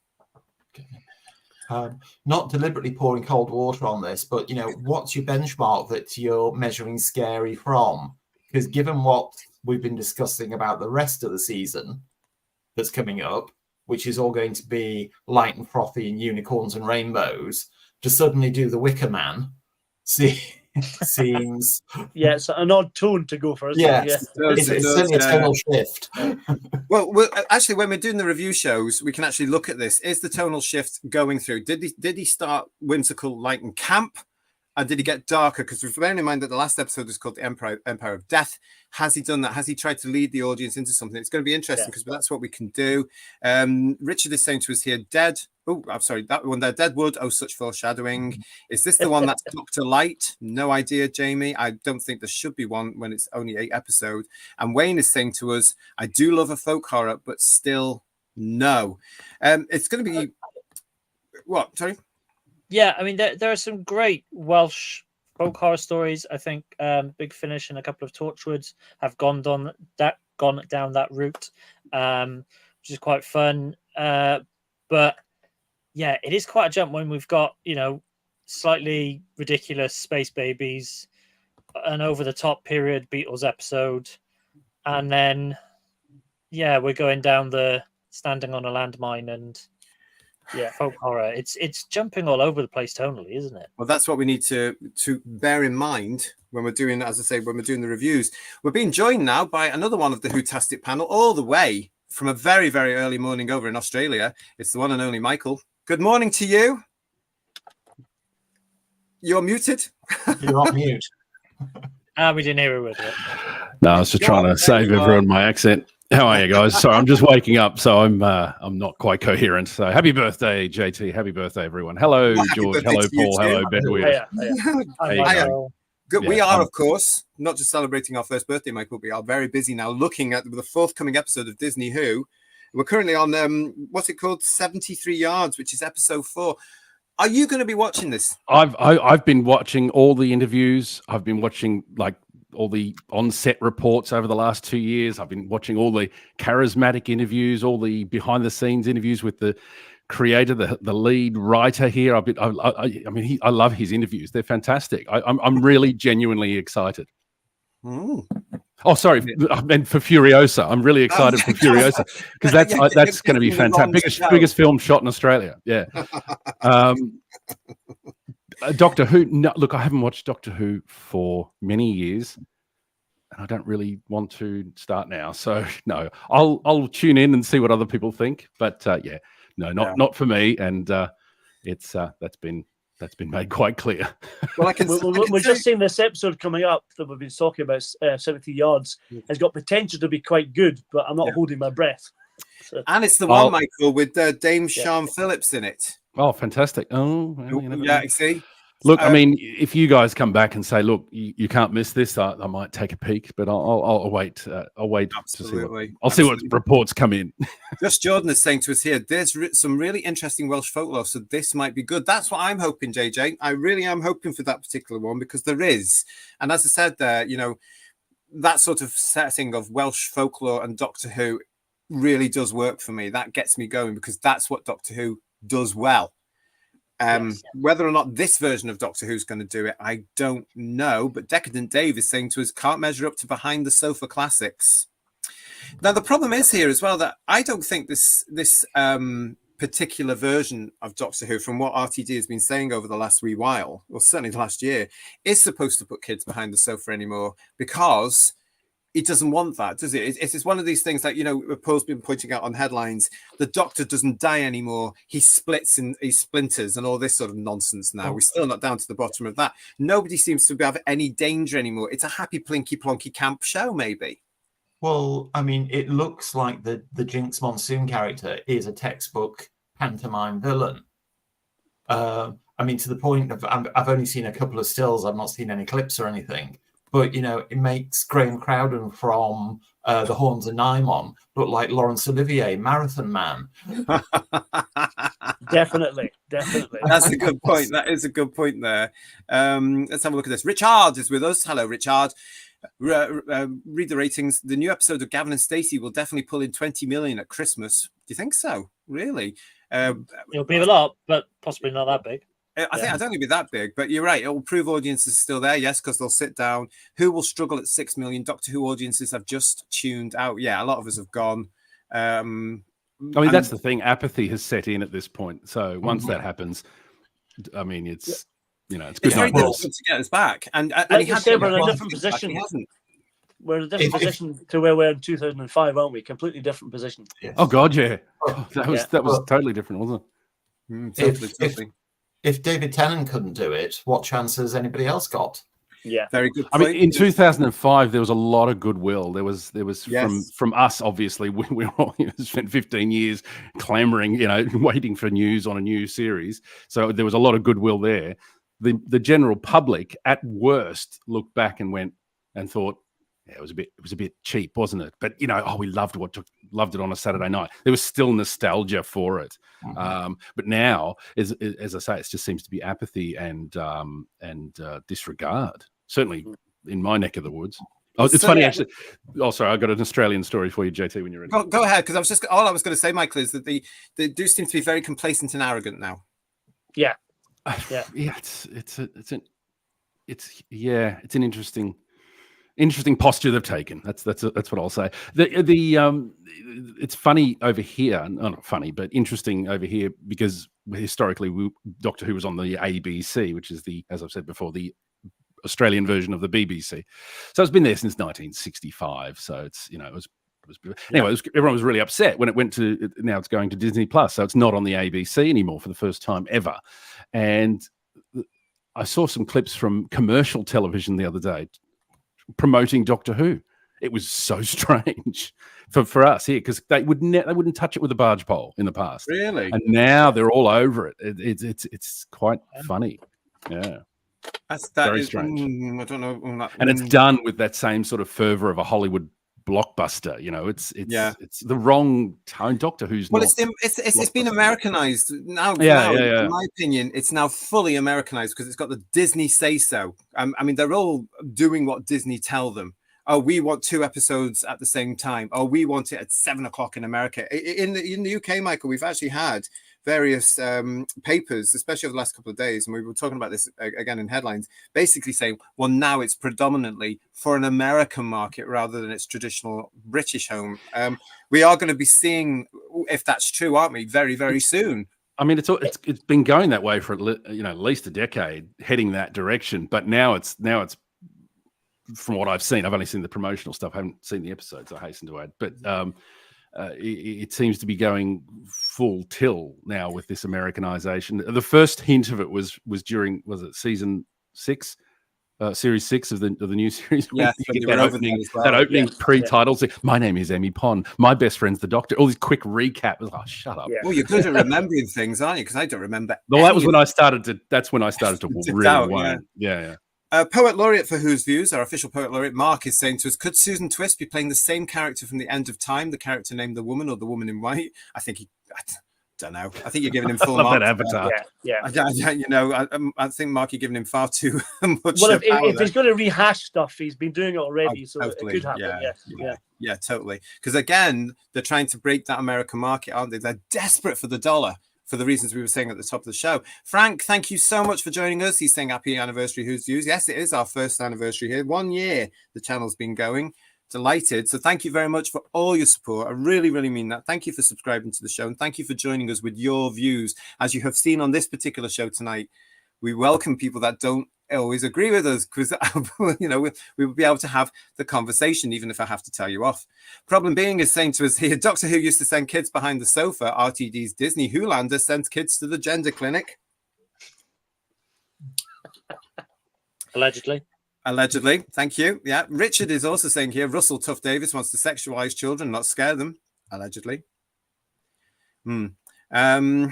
Yeah, but it's only a matter of time, though, I think, before Mickey Mouse makes an appearance in an episode, don't you think? Well, that, as I said before, the mouse tends to get absolutely everywhere, doesn't it? It's quite worrying. Mickey could be the next Doctor. Minnie could be the next Doctor. How about that? There we go. Oh, well, it has been all dressed up in Star Wars stuff before now, hasn't he? I've seen That's true. Yeah. Isn't there an episode coming up set in Disneyland? No. That was Delta and the Bannerman. We did that a couple of weeks ago, didn't we? No, I'm sure I saw online. I think it said it's set in something like the 1950s or something, judging by the costumes that people were wearing. I don't know if it's for this run of episodes or the next one. It's series 2. That one's series 2. Yeah, that's with the new companion as well. Yeah. Isn't there an episode that's at least part set in Disneyland or Disney World? Probably. Wow. Very probably. Yeah, it wouldn't surprise me. But that's all going to be in series 2. We've got to build up to that one. It's Disney propaganda. It's not just Disney propaganda. There's a lot of propaganda here. If you want more about that, go and look at our headline shows, because it's all there. Absolutely. What we got? Anything else? Oh, Limekins, what are you saying here? If only they recognized the very loyal fan base and built off that, rather than to destroy the fan base and try to build a new one.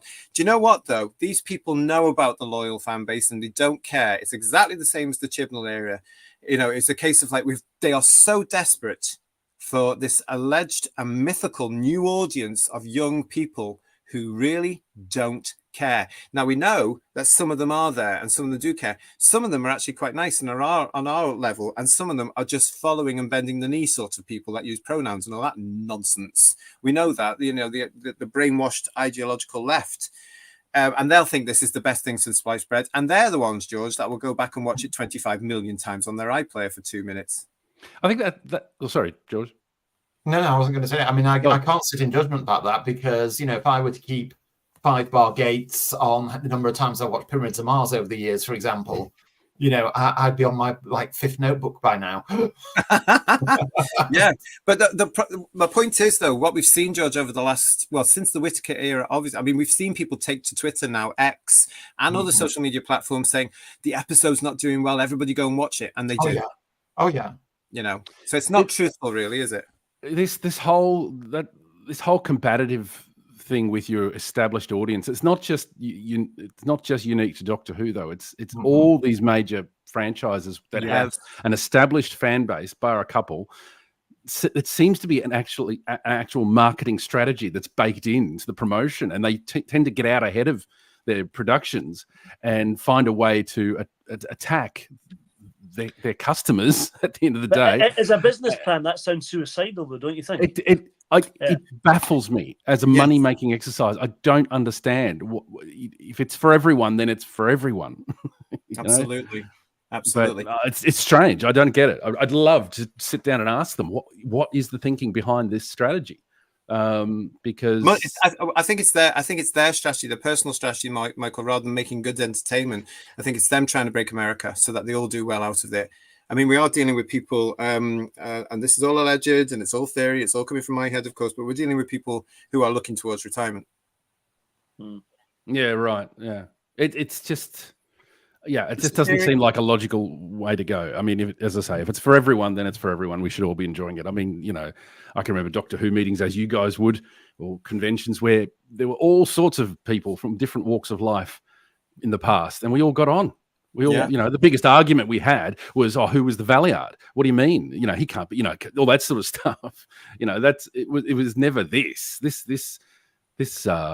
landscape now is horrific. Yeah, and well, that's society for you as well, because I mean, a lot of fans, myself included, as soon as they announced the female Doctor, this isn't the Doctor. I mean, it was proven in the original 26 years, wasn't it, that the Doctor was a male of his species. And then some fans said, right, okay, well, let's try it, and good for them. And it wasn't their thing, and it went down and down and down. That was proven, so it was a failed era.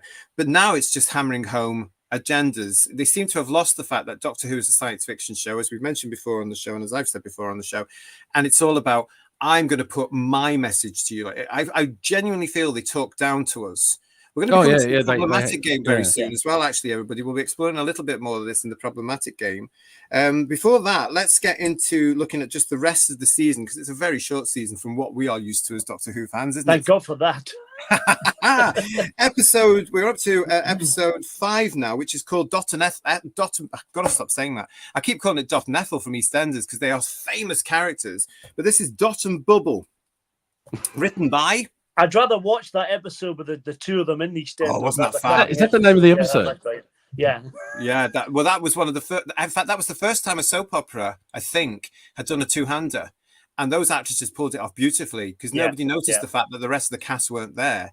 Absolutely gorgeous. And now they do it occasionally, a lot of the time, though, don't they? And television tends to do that. It was like EastEnders written by Alan Bennett. It was fantastic. It was a brilliant episode. Yeah. What was the name of what was the name of the Doctor Who episode? This one's called Dot and Bubble. And who's it written by? Russell T. Davies. Well done. You Dot, get Dot and Bubble. That was a lucky guess, Bedweir. Yes. Right. So this is written by Russell T. Davies. It's directed by Dylan Holmes Williams again. Lindy Pepper Bean has the best life. Every day she works hard, then goes to Club Aqua with her friends Hoochie Pie, Alan K. Sullivan, Jimbo Fennell, and the gang. But sometimes Lindy catches something in the corner of her eye. What's that gurgling, slobbering, munching sound from round the corner? And where has poor Jimbo gone?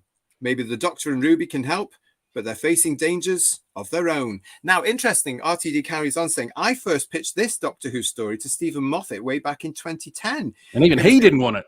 Well, it says here, it was impossible to achieve, they both agreed at the time. But now, at last, technology has moved on. And here it is, at last, with Cale Cook giving a barnstorming performance, and another fine Welsh actor, Tom Rhys-Harris, so I know of him, playing possibly the nicest man in the world, Ricky September. So that's Dot and Bubble, everybody. What are these names? Is that the one with the tentacle monster and it looks like a tractatory type thing? Is that the one? I think it is, mate. Yeah, I think it is. Yeah. This sort of weird slug type thing. It's not giving much away then. We then go on to episode 6, which is Rogue, written by Kate Herron and Bryony Redman and directed by Ben Chessel. Now, a load of you in the chat will recoil, I know, because I've had messages from you and you've talked to us before on the shows about this, but these two have come from a Marvel show, which was called what? Loki.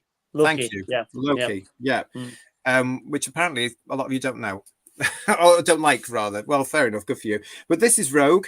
Oh, my Bridgerton, says Lady Ruby Sunday of the Notting Hill estate. It's 1813 and there's a grand ball at the Duchess of Pemberton's country manor. Dancing, dalliances, and deadly danger as desiccated bodies. How many D's can you get in this? As desiccated bodies pop up at the most inconvenient times. Well, tell me a time when it's going to be convenient, really.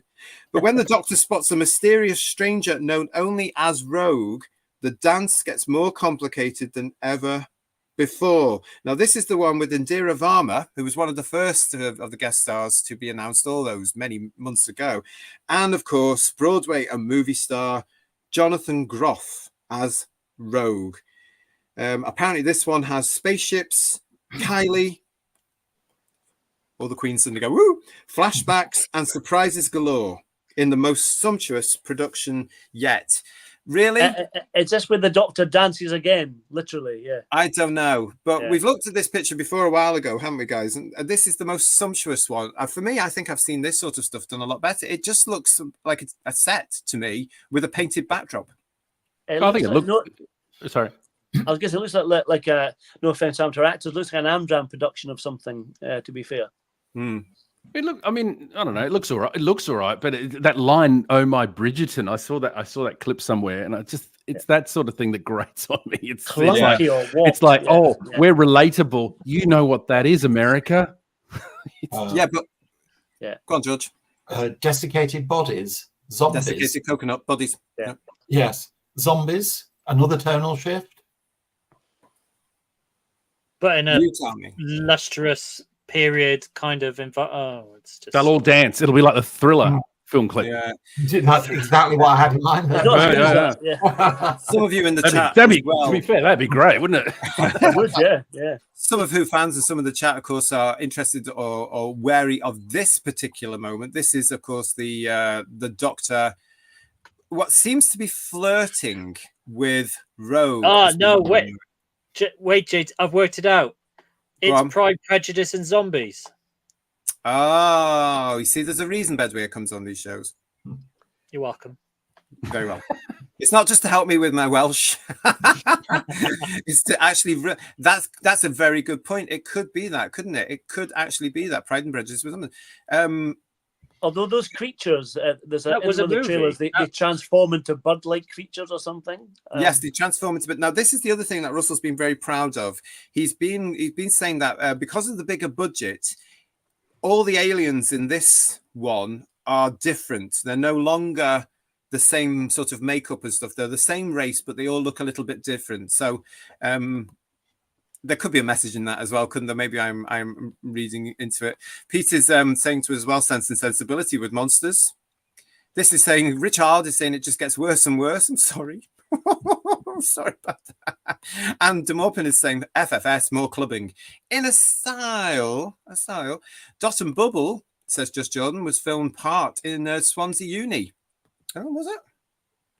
Yeah, some students in halls looked out their window to see the tractator type monsters. Oh, I see. Is that the one that's in a dome? In the trailer, is a dome society, like in a colony or something? Is that where that was? I don't know. We'll have to wait. I actually got the feeling that was earlier on. I don't know. Melbourne, yeah.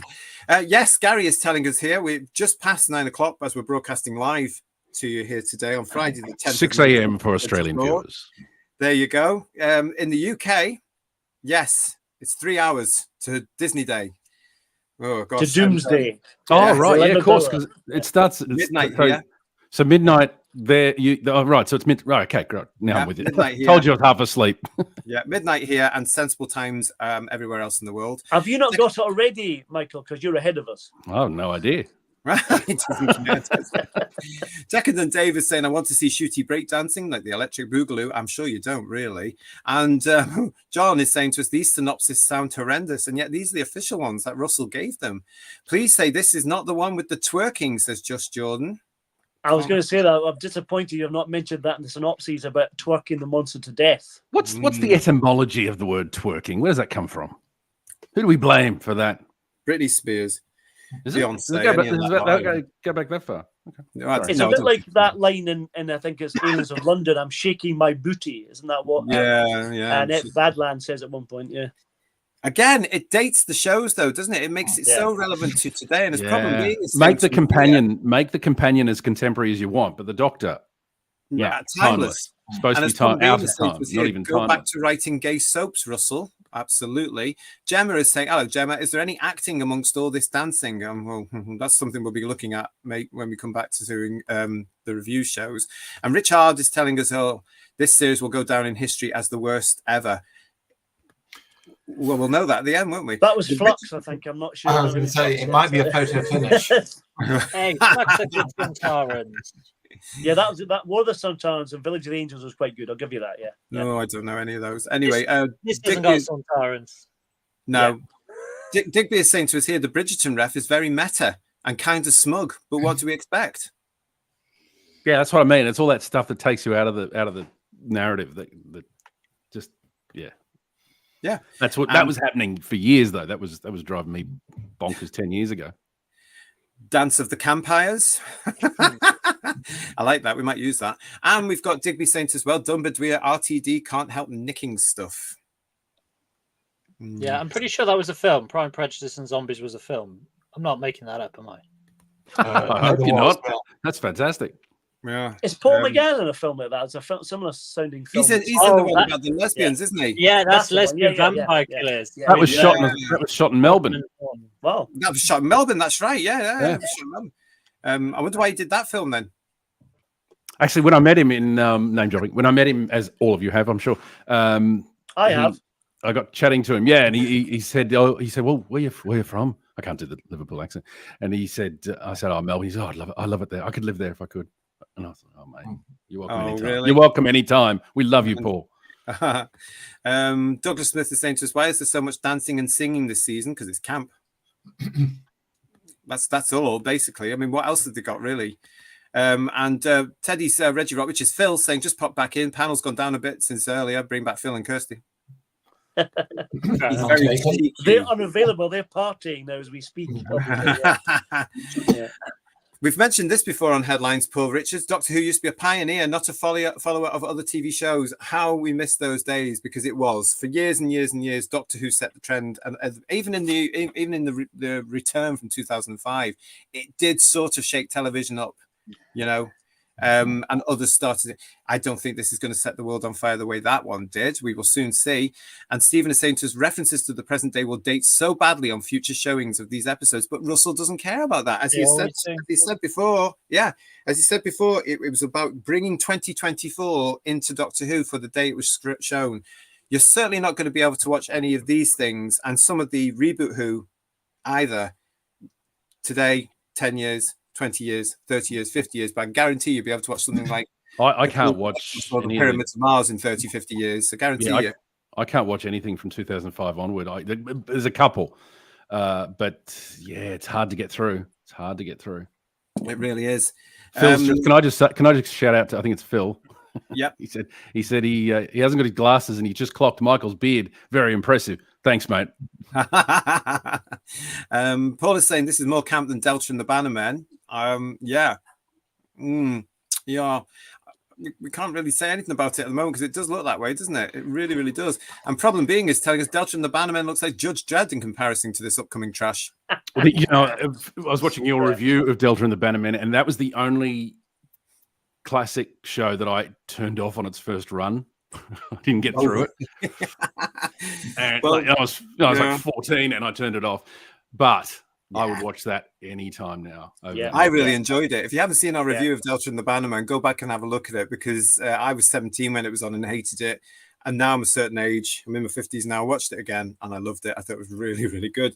We're going to move on now to the last two episodes that wraps up this brand new series of Disney Who, RTD2 Who, whatever you're going to call it. Episode 7 is the intriguingly titled The Legend of Ruby Sunday, written by, shocker, Russell T. Davis, and directed by Jamie Donahue. Now, I think he actually did one of the alleged 60th anniversary specials, didn't he? Am I right there? Did he not do Power of the Doctor? I'm even misremembering. No idea. Sorry, don't know on that one. But anyway, the TARDIS is on a top secret mission heading straight for the Unit Tower. That thing we've seen before in other films. Look at that. Copyright Tony Stark Industries. Yes. It's like somebody threw it. Look, it's a lovely sunny day. Knock it off. It looks like today. Yeah. What's that building? Look, you can see the wires. Look at the top. You see the wires. Look. Is that I'm sorry, I'm just taken by that building because I haven't been to London for over a decade and I've never seen that building before. That's never will either because it's CGI. That's the Unit Tower. Oh, is that not part? Oh, okay, sorry.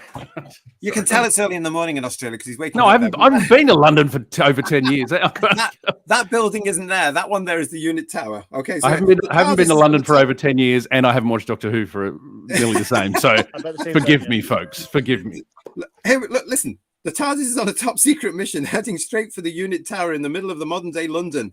But 10 floors below, a long buried secret has been waiting since the era of the Third Doctor, and Ruby's mother holds a vital clue that might change her daughter's story forever. This is the first of a 2-episode season finale. And in this, Russell says, oh my, the vultures are coming home to roost.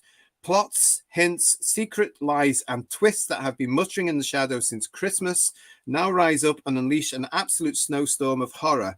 Sometimes late at night, I play this episode just for myself. This is Russell. So I can imagine being 8 years old and terrified because this one is the stuff of nightmares.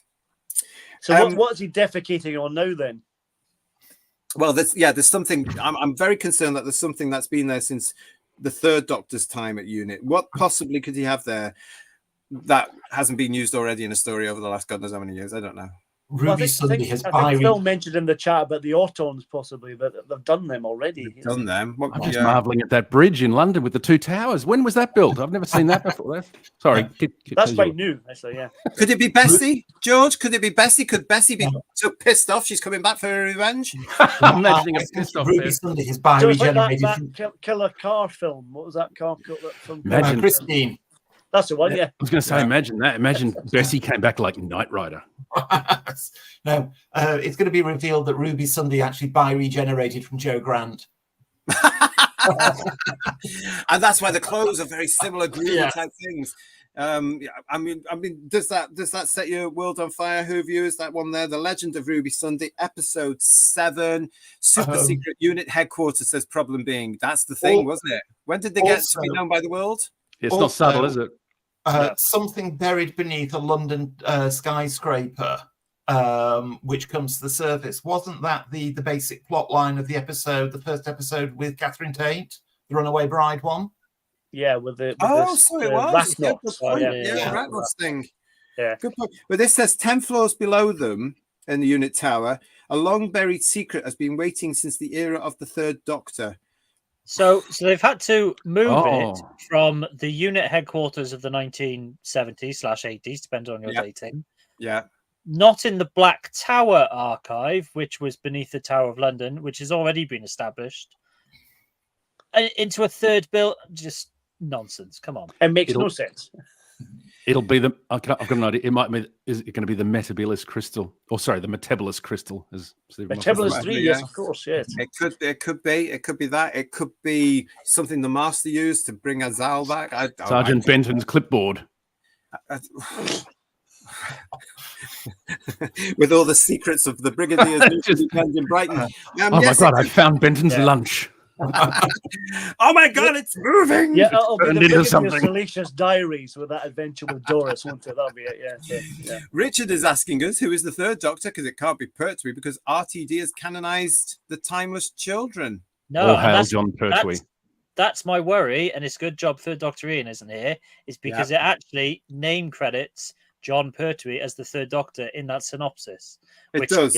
Yeah. Which either they're going to include some sort of clip of Pertwee and really annoy us, or B, they're just trouncing on everything now, and it could be any third Doctor. Yeah.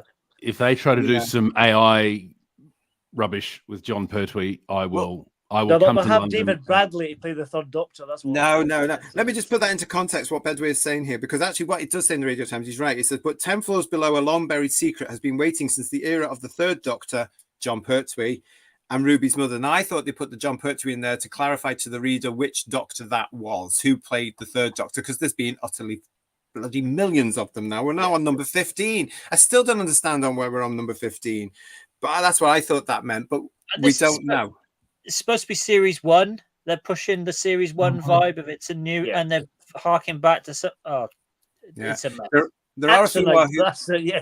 Just don't go messing with Pertwee. That's all I say. I've got to say. Let's see how that goes. And it's good job Ian isn't here, as I say. There are a few of you in there that are actually saying the axons. So Gary is saying axons. Richard is saying he writes like an 8-year-old. Maybe the axons will return. I haven't heard anything about the axons returning. I have to tell you. Pig Bing Josh. Yeah.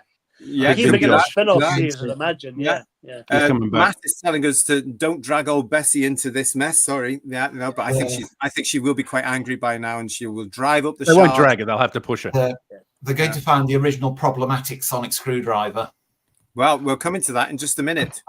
And we've got here, Christian is saying to us here, sad when Delta and the Bannermen is now Shakespeare compared to Misfortune 55 and the Timeless Train Wreck. It is, isn't it, really? Bessie Goes Rogue, says Pete.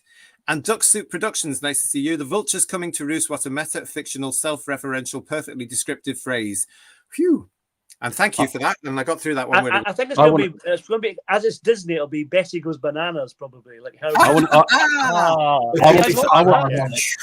want to see a rusty Bessie going through the Australian landscape in the new Mad Max film. That'd be fantastic. Would you stop plugging the new Max film, please? It's desperate to be in the sequel, I can tell you. Oh, look, I've got to have something to look forward to. You do indeed. And what we've got here for the Empire of Death, let's get onto this one because the guys in the chat have moved on to it as well. Episode 8, the final of this version of Doctor Who, Empire of Death, written again by Russell T. Davies and again directed by Jamie Donahue.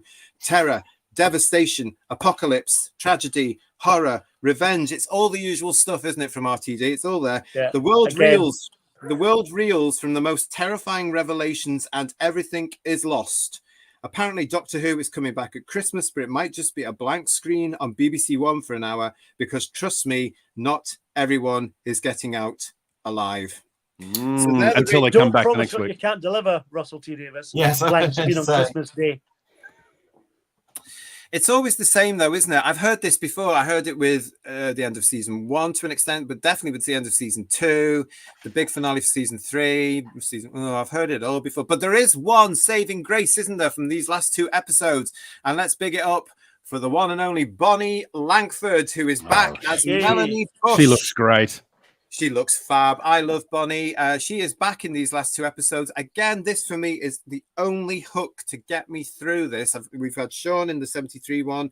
I quite like the idea of the boom, but I'm really looking forward. She was wasted as far as I am concerned in the David Tennant ones, but here she is taking full center stage in these 2 episodes. So we are led to believe I'm back playing Mel as a companion. I am very excited about that.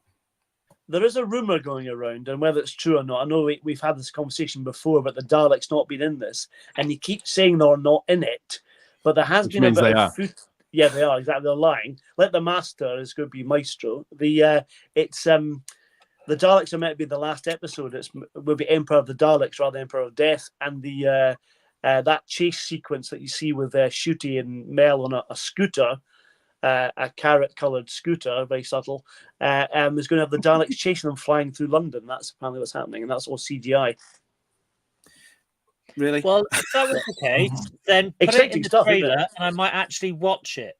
Yeah, exactly. Don't hide it and then wait for it to be spoiled on social media at 3 minutes after midnight when some person has, I need to swallow that, sorry, has scrolled through the episode. Yeah. Well, I mean, are you guys excited about Bonnie coming back here? Because I do feel she was wasted in the Tennant things. I don't think she was there properly. And we were all quite hyped to see how Russell would write her. Here she is now. We are promised that she's going to be taking center stage as a companion here alongside Millie Gibson. Are you excited to see Bonnie back? I think if they do something good with her, yeah. But I mean, I think they'll probably waste her again. I'm glad for her. Yeah. Like, good gig. Well, or is it? Yeah. Well, not just that, Michael. I don't know if you know it, but she actually is. Allegedly, we seem to think that I seem to think she's in series 2 as well, because in the past few weeks she has been seen with Millie Gibson on the streets of Wales filming again. So there's 2 things for that. Either they are bringing Mel back in series 2, or they've done reshoots. Oh, I wouldn't be surprised because there's been a bit of, from what I've seen from your show, there's been a bit of a backlash to some stuff. Has there, or has there not? Am I imagining that? So maybe they are reshooting things, which is very expensive. Like that's exactly. Yeah, I think there's been huge interference from Disney. They're not liking what they're getting, I don't think. Oh, right. Well, that's why they're changing it, yeah. There's only so much they're going to be able to reshoot, isn't there? I mean, Well, you'd like to think so, yeah. Well, yes. Because then Disney themselves aren't going to like that. They're going to be getting the shits because, hang on, how much more money do you want here? Yeah. Yeah. And they themselves, I don't know whether you heard the shareholder meeting or the investor meeting with Bob Iger the other day. They themselves aren't doing terribly well. So, Bob Iger used a very interesting phrase, IP mining. Yes, yeah, that's And I thought, IP mining. Just explain what that is for us. Well, he was talking about in the context of what they've got moving forward in terms of Star Wars and Marvel, but he referred to them cherry picking bits and pieces to create a new series or whatever. IP mining. I just thought that phrase, that's a corporate phrase that gives a lot of insight into the decision making going on over there. Well, so and Doctor Who is just another Doctor Who is another rock to chisel away at. Well, IP mining basically translates as "bring me a cash cow." Yeah, exactly. Yeah, and that's what Disney have been doing, hasn't it? They've been looking around and thinking, what's going to make us money? And they've ruined practically. In fact, no, they've ruined everything. They've had the grubby little protuberances. What happens to something when you mine it? It degrades. It becomes less than its original form. It becomes hollow. Yeah. We've got some great comments here from you guys in the chat. Thank you so much for joining us for this show. Really appreciate you being here. Paul is saying to us, Bonnie back for the second decline of Doctor Who. Do you know what? I know what you mean by that, and I feel for her because she was there at the end, towards the end of the 80s, wasn't she? She's such a Jinkx, isn't she? A Jonah. That's what she is. I love Bonnie so much. I really do. I've got no problem with her. She's great. Yeah, and I'm really looking forward to seeing her, but I don't know. And Divining Dragon is saying, whatever legacy characters are cannibalized will be ruined by RTD. That's always a fear of mine. That's why I really don't want to see some of them back. Do we really like Mel? I do, actually. I know she's grown on me now. She never really bothered me. She didn't at the time. She wasn't my favorite, and she's not one that will run off the top of my head now. But now, because Bonnie has had such a tremendous career. Let's face it. I'm actually really welcome. I'm really pleased she's back in this, and it's just a shame she wasn't back earlier. For me, I watched one time during lockdown. We watched her episodes from the 80s, and I showed my wife, and she'd never seen them. And I did say, this particular companion had a bit of a backlash in the 80s. People weren't enamored with her. I didn't mind her. I thought she was great. And my wife said she was fine. What's wrong with her? Yeah. So that was a sort of normie perspective. But yeah, go Bonnie. Good on you. You look great. Yeah, she looks fabulous. It's nice to see her. I'm thrilled for Bonnie herself, but as for the character, it's going to be underutilized, or I can't get excited. Bonnie in the trailer was not enough for me to get me interested in this show. I hate to say it, Bedway, but I've said it before. I honestly think Russell's only put her in there. He saw her in EastEnders and how popular she was in EastEnders. So again, he thought, if I put her into my version of Doctor Who, this version of Doctor Who now, she might bring the audience. I don't think so, especially when it's going to screen midnight on an iPlayer, and then and you have to wait through all the other stuff we've got. I don't know it. Does she have much of a profile in America? No, she doesn't. No.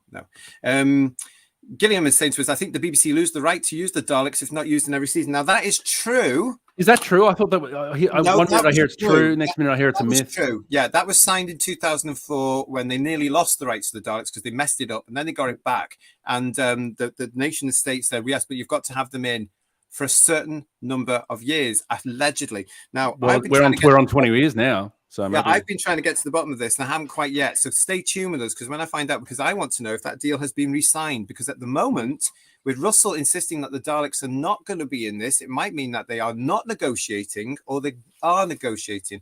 But we're going to be coming to that in a second. And Richard is saying the Daleks will be in it, but redesigned and neutered, screaming effeminate, effeminate. Naughty little boy. Divining Dragon is saying to us here, love Bonnie. She will be wasted by RTD, or at a minimum, her character will be disrespected. I hope not. And Bonnie will be wasted in this, says Data Debaser, not referring to being drunk, bless. Richard is saying to us, leave Mel alone. They will only ruin her return even more. They certainly didn't. I was so disappointed before because of that. As we said about the Devil's Chord, I think in a previous show, and I said this theory about the idea that it's the Beatles episodes from a parallel universe, Beatles. I reckon Mel isn't the same Mel that we know from our canon. I don't think.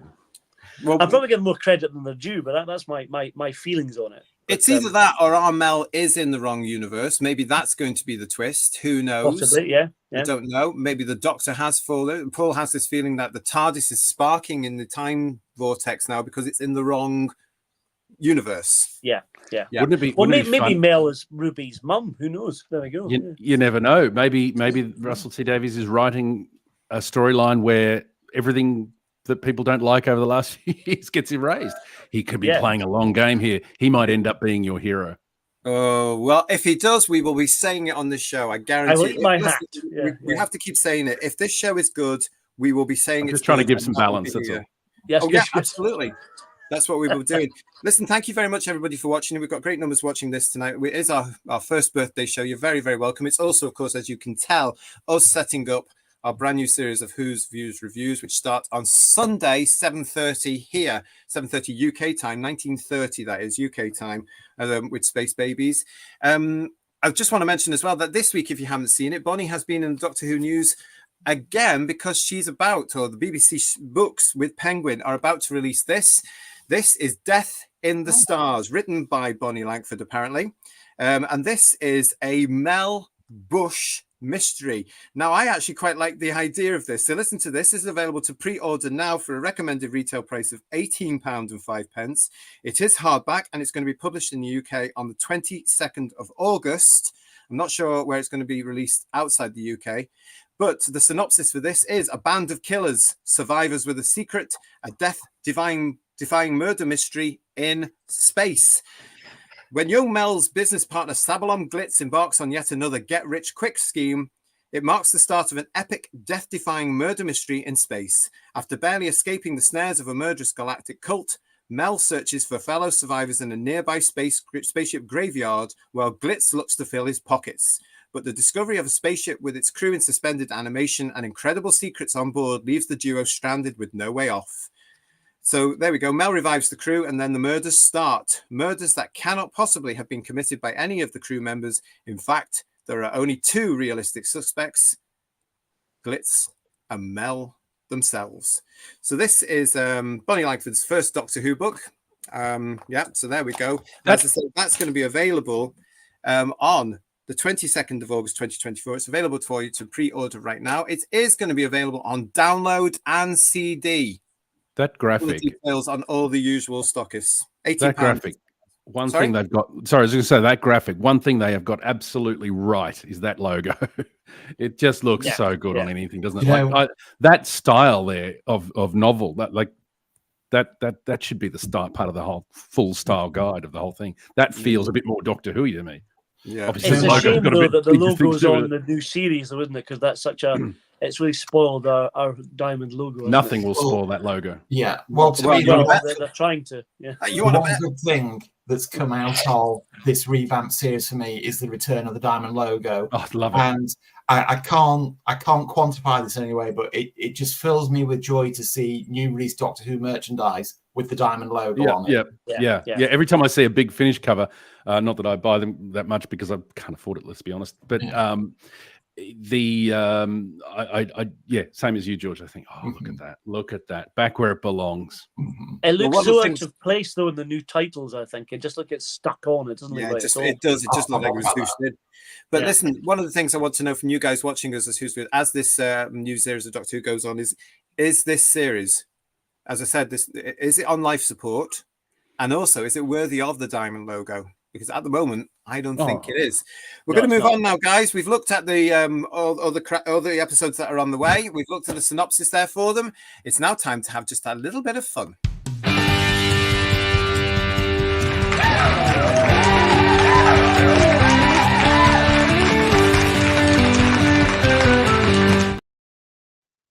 Yes, the problematic game is back with us. I'm going to be showing you some various slides here, everybody, about what could be problematic in the new RTD era.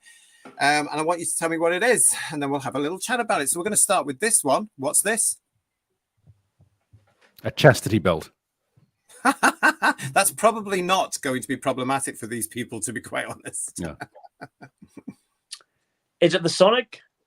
Yes. It's the sonic screwdriver. This one is actually the 8th Doctor's version of the sonic screwdriver. But yes, but this is because of the story that was broke over the last few weeks. So RTD wanted the sonic screwdriver changed because he was worried it looked too much like a gun before. This was covered by Doctor Who TV from the Rolling Stone magazine. It went on saying the Doctor's trusty sonic screwdriver has been redesigned to resemble a remote control or flip phone because Russell T Davies was worried that the old Sonic looked too much like a gun, potentially encouraging kids to pretend to shoot at one another. Well, this shocked me. For the first thing is, since 2005, when Eccleston was given the blooming prop and was told to pose, it's always been like this thing. As we've pointed out on headlines as well, why was the sonic screwdriver whipped out at various aliens coming towards it when it's supposed to be a scientific instrument? And if it was a problem, why did you allow all the actors up to this particular point to pose with it in a certain way? Because our doctors didn't. They held it in the correct manner as a scientific instrument. It was never pointed. Could it be? Well, I think Capaldi held it up. It can't be shown to hold it in a certain way, Bedouin. Well, Capaldi held it up more vertically as well. But also, this wasn't an issue for the 14th Doctor, who had very much that gun style that he's talking about, and they sold bucket loads of toys for. And they've just re-released it. They've just re-released it. Yes, yeah, in two versions. Two versions. That was bad timing, wasn't it? Well, do you know why I think they've done that? It's because the new version, which apparently is still called the Sonic Screwdriver, the toy is due in July or August. So obviously that's going to be hitting a headlines from us. It doesn't look like a gun. What's he talking about? Yeah. Well, it's the way they're pointing it, Michael. And obviously, Shooty... I happen to have it with me. Yeah, but you know what I'm trying to that's suggest beautiful. Here? That was it also looks like a telescope. Yeah. But don't ask me why I've got that. What I'm trying to suggest, George, is that maybe it's because Shooty cannot be seen to be holding it a certain way. One thing that Russell T Davies, all credit to him, is absolutely brilliant at is finding problems that don't exist. Yeah. I have to say, I'm more annoyed about the fact they had in the tagline for the series about joyriding. They're encouraging children to steal cars, but using a gun's not, a problem, We've got a lot of you got that right, obviously, in the game here. Christian is saying to us, the new Sonic looks like my ceiling fan remote. You can always tell the people that don't live in the UK. They've got a ceiling fan. Yeah, and how we love you. Just saying, I mean, it's been around for like 60 years, but never mind that then. Paul is saying to us, wasn't an issue then, but no, Disney's sticking their hand in everything. I think this one actually did come from Russell, though, for those about the Sonic here. Did it, or was it a directive from Disney? Because I reckon it was probably Russell, because he like the Davros decision, he tends to read too much into things right now because, of course, everything's problematic to him. He has a problem with these things because if you look at the interviews he did around the Christmas on that sequel show they do, the making of show, they've got to be. It's wrapping the kids in cotton wool. But the sonic screwdriver is a screwdriver. If you have a problem with it, either get rid of it or get your actors to hold the bloody thing properly. That's what I would say. Or just unscrew things with it. That pose with it pointing and the surfing look. It's just I'm so sick of it. Well, we even had that scene in Day of the Doctor, if you remember, 11 years ago, where the John Hurt version of the Doctor, oh, please, why are you pointing it at me like that? It's a scientific instrument or something. I pointed it out there and still they carried on with it. Yeah. Let's have a look. What's this? Douglas Smith is saying RTD is going to be horrified when he finds out about kids playing with, what's that? Can I say that? Nerf guns, yeah. Nerf guns, yeah. Right, I don't know what that is. They're like it's like a sponge. Mm-hmm. Oh, okay. And we've got here as well, Digby is saying to us, the Sonic basically became a wand in New Who, and the Gatwa version looks like a compact. Yeah, you're right, though. It was like a wand, wasn't it? It was like the used Harry Potter. Yeah. Just silly. Just silly. So that's one thing that... Oh, and John is saying to us, yes, creating problems. Yeah, thank you for these. Keep your comments coming. That's one thing. Simon is saying to us, the new Sonic looks like a phaser, which is a future gun. Ooh. If he's got a problem with the sonic screwdriver, what's he going to make of the Mergen nut? Yeah, I bet he's forgotten all about that one. Here's one. going back to earlier. Who's this? And why is it problematic? Oh, God. Oh, it's Helena Bonham Carter again. Yeah. Yes. Looks like my absolutely. cat. Hocus Yeah. Pocus. Oh dear. Yes. Wasn't Jinkx expecting that. monsoon. Right. So this Michael, you need to get your cat to the vet. Right. We had this, well, not conversation as such, but we had this at the beginning of the show, really. But Jinkx monsoon here in the United Kingdom is problematic because it's a drag queen. Now, there's a hell of a lot of things. When this was written and this was produced, they were all banging on about drag queen story time, weren't they? Especially in the States, which a lot of people, as is their right, didn't like the sound of and didn't like going into these young children who are under the age of 8 years old and 7 years old and stuff like this. And I reckon this is part of the reason, although he's going on about how he saw Jerick as Jinkx monsoon in a bar in Cabaret in Manchester. I even know which one it was. You know, and he thought, right, as he walked home, allegedly, he saw him playing the role and how he could do that. So wrote the role around him of Maestro for him. It is going to be problematic because it's not in tune with a lot of the British public right now. No. So the problem I have is that Maestro is technically an Italian word, and there is a female alternative, which is Maestra. Yeah. So you're answering your own question there. And Maestro comes, I know, I can see where they're going with it, because, again, Maestro comes from Magister, and if anyone's watched The Demons, we know what they're alluding to. Mm-hmm. But again, if you're going to have that's gender correctness argument, why is it not Maestra? Gives me a headache. And the Master's parked now as well, so that's not going to happen, is it? Yeah, the Master is Just part. imagining the Master sitting in a car park with a packet of chips. Yeah. And that limousine that Rolls Royce has got in the Knights of Evil. Yeah. He's just listening to the radio. With a cigar. Yes, Roger Delgado sitting there with a cigar going, I've paid for the hour, I'm going to use it. Yeah, exactly.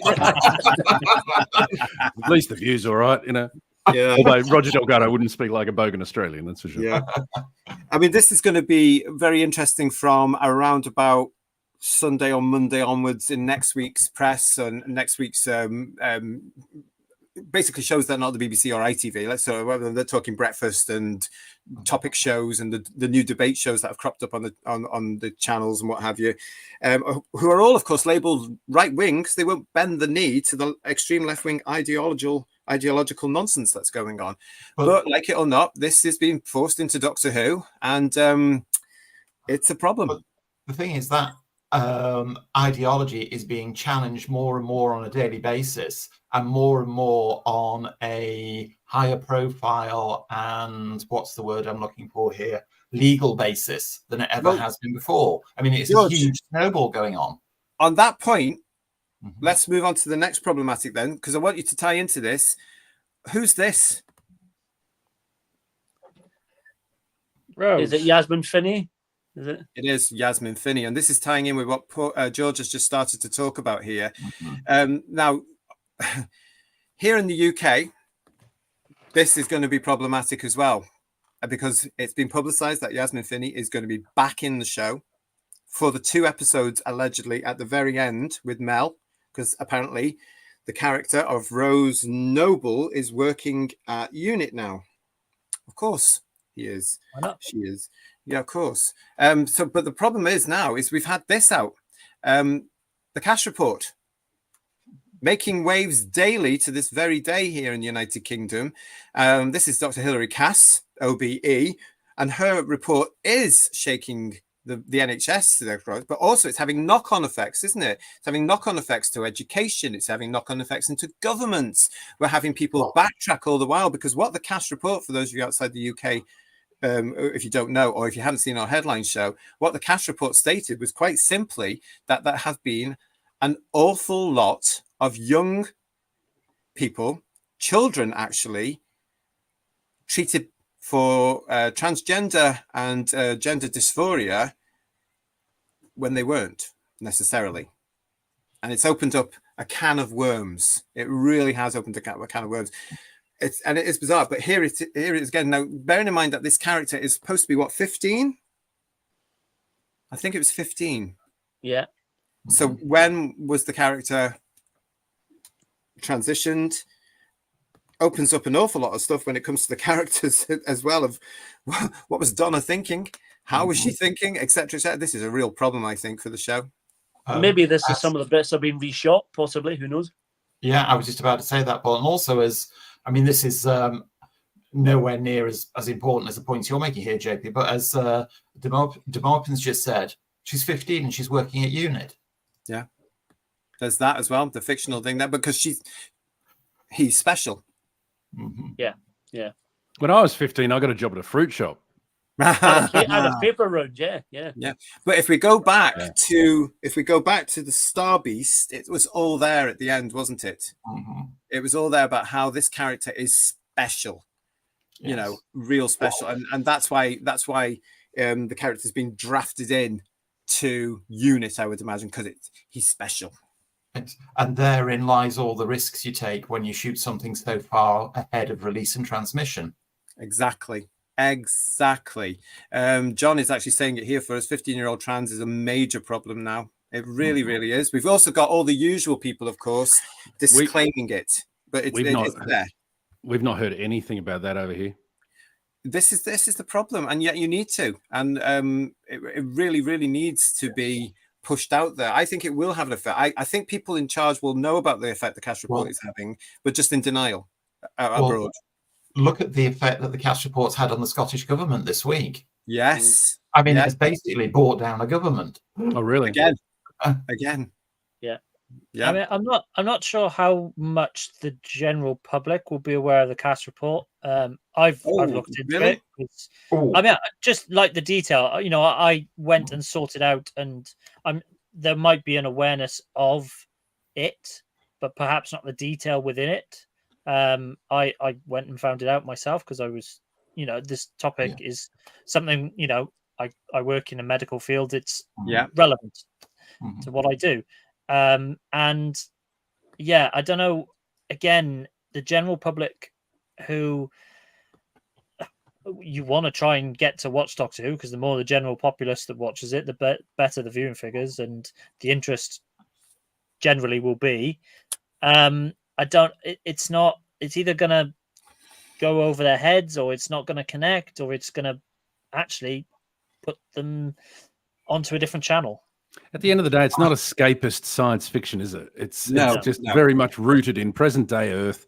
It's not allegory or anything like that. Michael. It's RTD's version of his opinion on society and on the world enforced into Doctor Who. It's all about him now. This is RTD's Who. Deep Space Nine dealt with these issues, of which I'm not an expert. You know, full disclaimer there.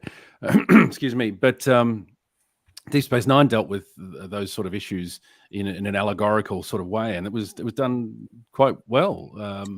It was escapist, but science fiction just being.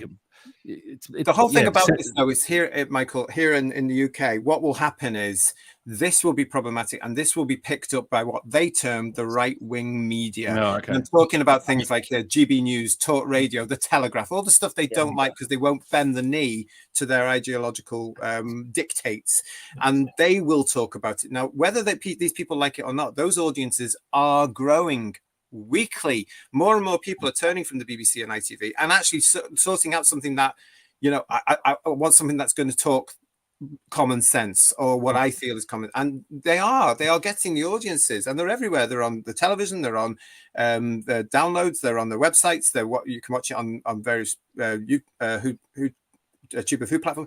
They are there, so they will talk about it. And just like it did with the scene in the Star Beast with the pronoun nonsense, and then the ending that got really bad publicity. So this was a case of either Russell writing it at the same time as Star Beast or doubling down. You know, we've got here Daryl's in the. This is why I review soundtracks with JT, folks. Daryl, nice to see you. Unless the Disney reshoots are replacing Rose with Mel, we will soon find out. Yeah, we will soon find out. Trailer, though. As much as possible, the Rose character has been taken out and replaced with Mel. The Rose character is still appearing very briefly in the trailer, though, but they can get around that, can't they? Yes. It's just a throwback to that. Yes. It could be the hug and the how you're doing, and then off.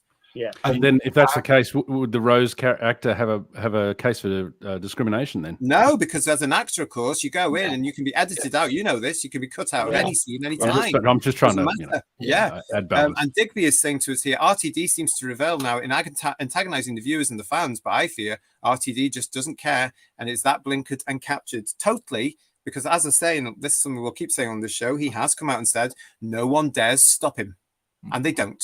They absolutely don't. The man is very, very powerful in the show business industry, and dangerous as well, I would say. Go on, sorry. I was going to say, I have to say, I agree with what Bedwyr said before, that the percentage of people who have read the cast report from cover to cover is going to be very small. Yes. But what I will say is the awareness of it, I think, using the group of people I interact with on a daily basis, everybody has mentioned, spoken about, made comments on the cast report. I've yet to hear a single person say, "Oh, Doctor Who's back on Saturday," or "Oh, the new Doctor Who looks interesting." That is flatlined. It's zero. Yeah. So there's that one from us. That is a problem. There's another problem as well, which I think they may be aware of, and it's this. Yes. The British public, the great British public. I think they are a problem at the moment, panel and Who viewers, because I don't. They care. I mean, I have a problem with that graphic because it's the flag of the United Kingdom, but so doesn't represent Wales in any way, shape, or form. So, you, JT. I'm looking at. I'm a staunch believer in all the unity. So that's what I'm saying. That flag is representative of England and Wales under one cross of St. George. There is no representation of Wales on that flag. Shove it up your. Could we have the song tie at the top as well? That'd be quite nice. That'd be quite good. We're taking calls, folks. We're taking calls. I've got those flags in my garden because I'm very proud to be United Kingdom. I am British. We've got a bit of it in the corner of ours. So I do think, though, that the great British public are out of love with Doctor Who and just generally don't care. And I don't see them coming back. And the situation is, and why I think it's problematic for the show, is are they actually saying to themselves, do we actually need the British public now? Or do we just aim at America and produce it now for an American audience only? What do you think? As the last I think that's what they're doing. I think they are. They are definitely, yeah. Yes. We don't count anymore. I think, and it's based on nothing. What do I know? But I wouldn't be surprised if the BBC are looking to sell it off. Are they? Do you think? I haven't heard that. So if they do, no, I haven't heard that. This is me just shooting the shit. They're very stupid.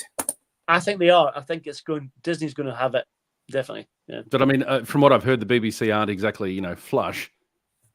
No, their days are numbered. But this is BBC Studios now. Don't forget that's producing this. It was actually quite. They've been around for 61 years in their various forms. So they are a going concern. They have produced some good stuff. They produce some bad stuff, but they are a studio in their own right. They do make money through the likes of Top Gear, Doctor Who, Strictly Come Dancing, etc., and the formats there. I wouldn't be surprised if down the track the BBC are a minority partner at the least. Well, if BBC Studios and the BBC actually get rid of this, they're just absolutely ridiculous. They'd have a stake in it, but I mean, as you mentioned earlier, Michael, it's IP mining from Disney. They'll be doing more of that. I mean, I haven't heard anything. It's not based on anything I've read, but I'm just me shooting. It's a question. Yeah. No, I mean for all my not flag politics aside, the racist. I'm British. What you like? Yeah, exactly. Welsh nationalist. Anyway. No, the point is, like, the general British public doesn't matter because it's been thrown onto iPlayer first, eliminating the ratings and making sure that is an irrelevance. Yes. Mm-hmm. Yeah. It's certainly not a priority, is it? How many members of the good, great British public watch the show no longer matters. I don't think. As we said at the top, I mean, a few of them are now going saying along the lines of "Come and watch the show, please watch the show, stay with the show, come watch the show." It sounds like they are grasping at those straws because maybe they've just suddenly realised, we've inherited a show that shared its viewers and its fans by the millions, not just in the UK but around the world. And because certain decisions that I'm sure they would have thought, these are great decisions. Again, I've said it before on headlines before, isn't it? I think RTD and his clan are out of touch with the British public. Totally. And if they're out of touch with the British public, there's only one way they can go. And that's out with the UK. If you're shooting 2 years in advance, there's only so much relevancy you can have. Yeah. Because trends totally. now, you know. Yeah. I mean, imagine if there had been some sort of Bridgerton scandal and that, you know, the show had obviously fallen into disrepute. Yeah. You'd been screwed then. It could happen, Bedweer, with any show these days, isn't it? We are going to be talking something similar about that in headlines this week. So make sure you are liked and you've subscribed to the channel and watch our playlist on our homepage, on our show page, as I call it. Watch what's going on there, because we are doing a headlines next week. And that sort of topic that Bedweer has just introduced there will be coming into that, because things are happening. So stay tuned with us. They're just some of the things that could actually be problematic as this thing starts in just a few short hours' time here in the United Kingdom. How long you got to go now? Yeah. Well, it's coming up now to 5 to 10. We are live. Stay online. We'll have my live reaction. This is a big show for us. Thank you very much. No, you don't want that. I think there are laws against broadcasting self-harming. Now a snuff film. I'm sure even those laws, George, have now been absolutely hammered, because it depends how you identify and all this nonsense, isn't it? But listen, this is Who's Views. We are going to be looking at the reviews as we're coming forward, but don't forget that we are always here with you with our very special service.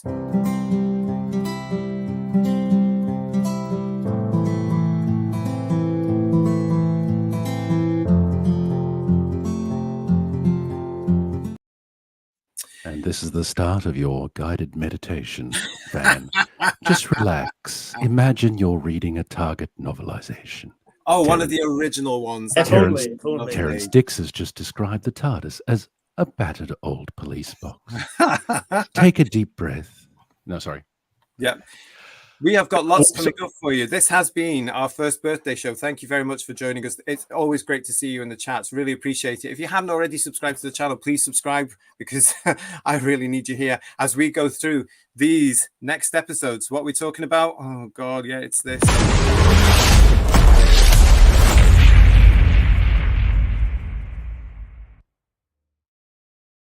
Fish and chip shop and ask for a battered old police box. Starting on Sunday, the 12th of May at 19:30, live UK time, Who's Views Review starts its brand new series as we look at the Space Babies live with the Whotastic panel. Oh, I'm so really... Oh. Have fun. I'm just trying to give us some levity. I know. We have got some great little things planned with that, but we want you here with us as well. Come and join us for Space Babies this Sunday as we review the episodes. Now, if you're also watching the if you're going to be looking for the Devil's Chord, we're going to be doing that on Monday night at 7:30 UK time here on the channel as well. They are both up for you now to set reminders on the show page. So please come and join us and let us know if you're going to watch this. Come and let us know what you thought of it. If you're not going to watch it, come and see me get a breakdown. There's the Devil's Chord here. It doesn't charge properly. I don't really want to know where they got the Devil's Chord for him. It could be absolutely anywhere, couldn't it? Oh, wow. So it's been a big show for us tonight. This is the Who's Views first birthday show as we looked ahead. And we've asked the question, is Doctor Who on life support as we head towards these 8 episodes, which are dropping very soon here in the UK. You've got 3 hours if you're staying up for it. Good luck if you're going to watch it. I'm not. I'm going to have a cup of tea and some toast and I'm going to bed. I don't know about this lot as well, but we will be here. No, we will be here. I want to say a huge thank you to everybody that has participated in Who's Views over the last year, especially to Paul and to George and to Michael and to Bedweer and to Kirsty and to Phil and to Third Doctor Ian and to Mark as well, Mark D down there in Australia as well. To you guys, to everybody that has subscribed to the show, that is emailing me on whosviews1@gmail.com for being part of this fantastic little community that I think we've generated and put together. Really, really appreciate it. I know the guys do as well. It's great to have you all with us here, and it's always wonderful to see you supporting the shows and coming to tell us what you think. So Decadent Dave is saying to us here, Doctor Who, R.I.P. Oh. Yeah. Digby is saying to us that he's kept the LP of Genesis of the Daleks on hand just to remind us all why we love this show. That's Doesn't a good get any better. better. No, Yeah. exactly. Thank you, Richard. You're saying great show, guys. You keep us all sane. And Simon's echoing here as well. Thank you all for tonight. All you Absolutely, need. really appreciate that. There's not, I mean, honestly, we've got over 600 subscribers now. Thank you so much. I think that's pretty good for a year. I don't know what it is in the bigger picture, but I think that's pretty good. Upwards and onwards. He says, trying to keep a happy vibe to the end of the show. TARDIS talks. Hello to you. The show will be fine, he says. Oh, there you go. Oh, there's optimism for you. I like it. I like it. And I think that's where we will round off for this evening. If you are watching the show, if you are watching this new version of Doctor Who over the next couple of days, good luck. We will see you with your opinion for Space Babies review. Again, this channel, 7:30, 19:30 UK time here on the channel. Where else are you going to be? Come and tell us what you think about it and come and look at us and have a laugh with all of us. To you guys in the panel, I want to say thank you to George, to Paul, to Bedouia, to Michael, and also to Kirsty, and of course to Phil, who were with us earlier. I also want to say a big thank you to Garbage, who couldn't make it with us tonight, but he always does a great job in the chat as well. So thank you to Garbage, another important member of the team. Guys, I hope you've enjoyed this this special show this evening. It's been lovely, thank you. Pleasure. Yeah. Lovely mediocrity. Bring it on. Yeah. And with that note, from all of us, thank you again for being part of Who's Views. Don't forget, it's not only our views, it's your views, and it is indeed Who's Views. We will see you on the other side. Bye, everybody. Have a great time. Good luck. Bye, everyone. Good luck. Good luck, everybody. Good night and God bless. All the best.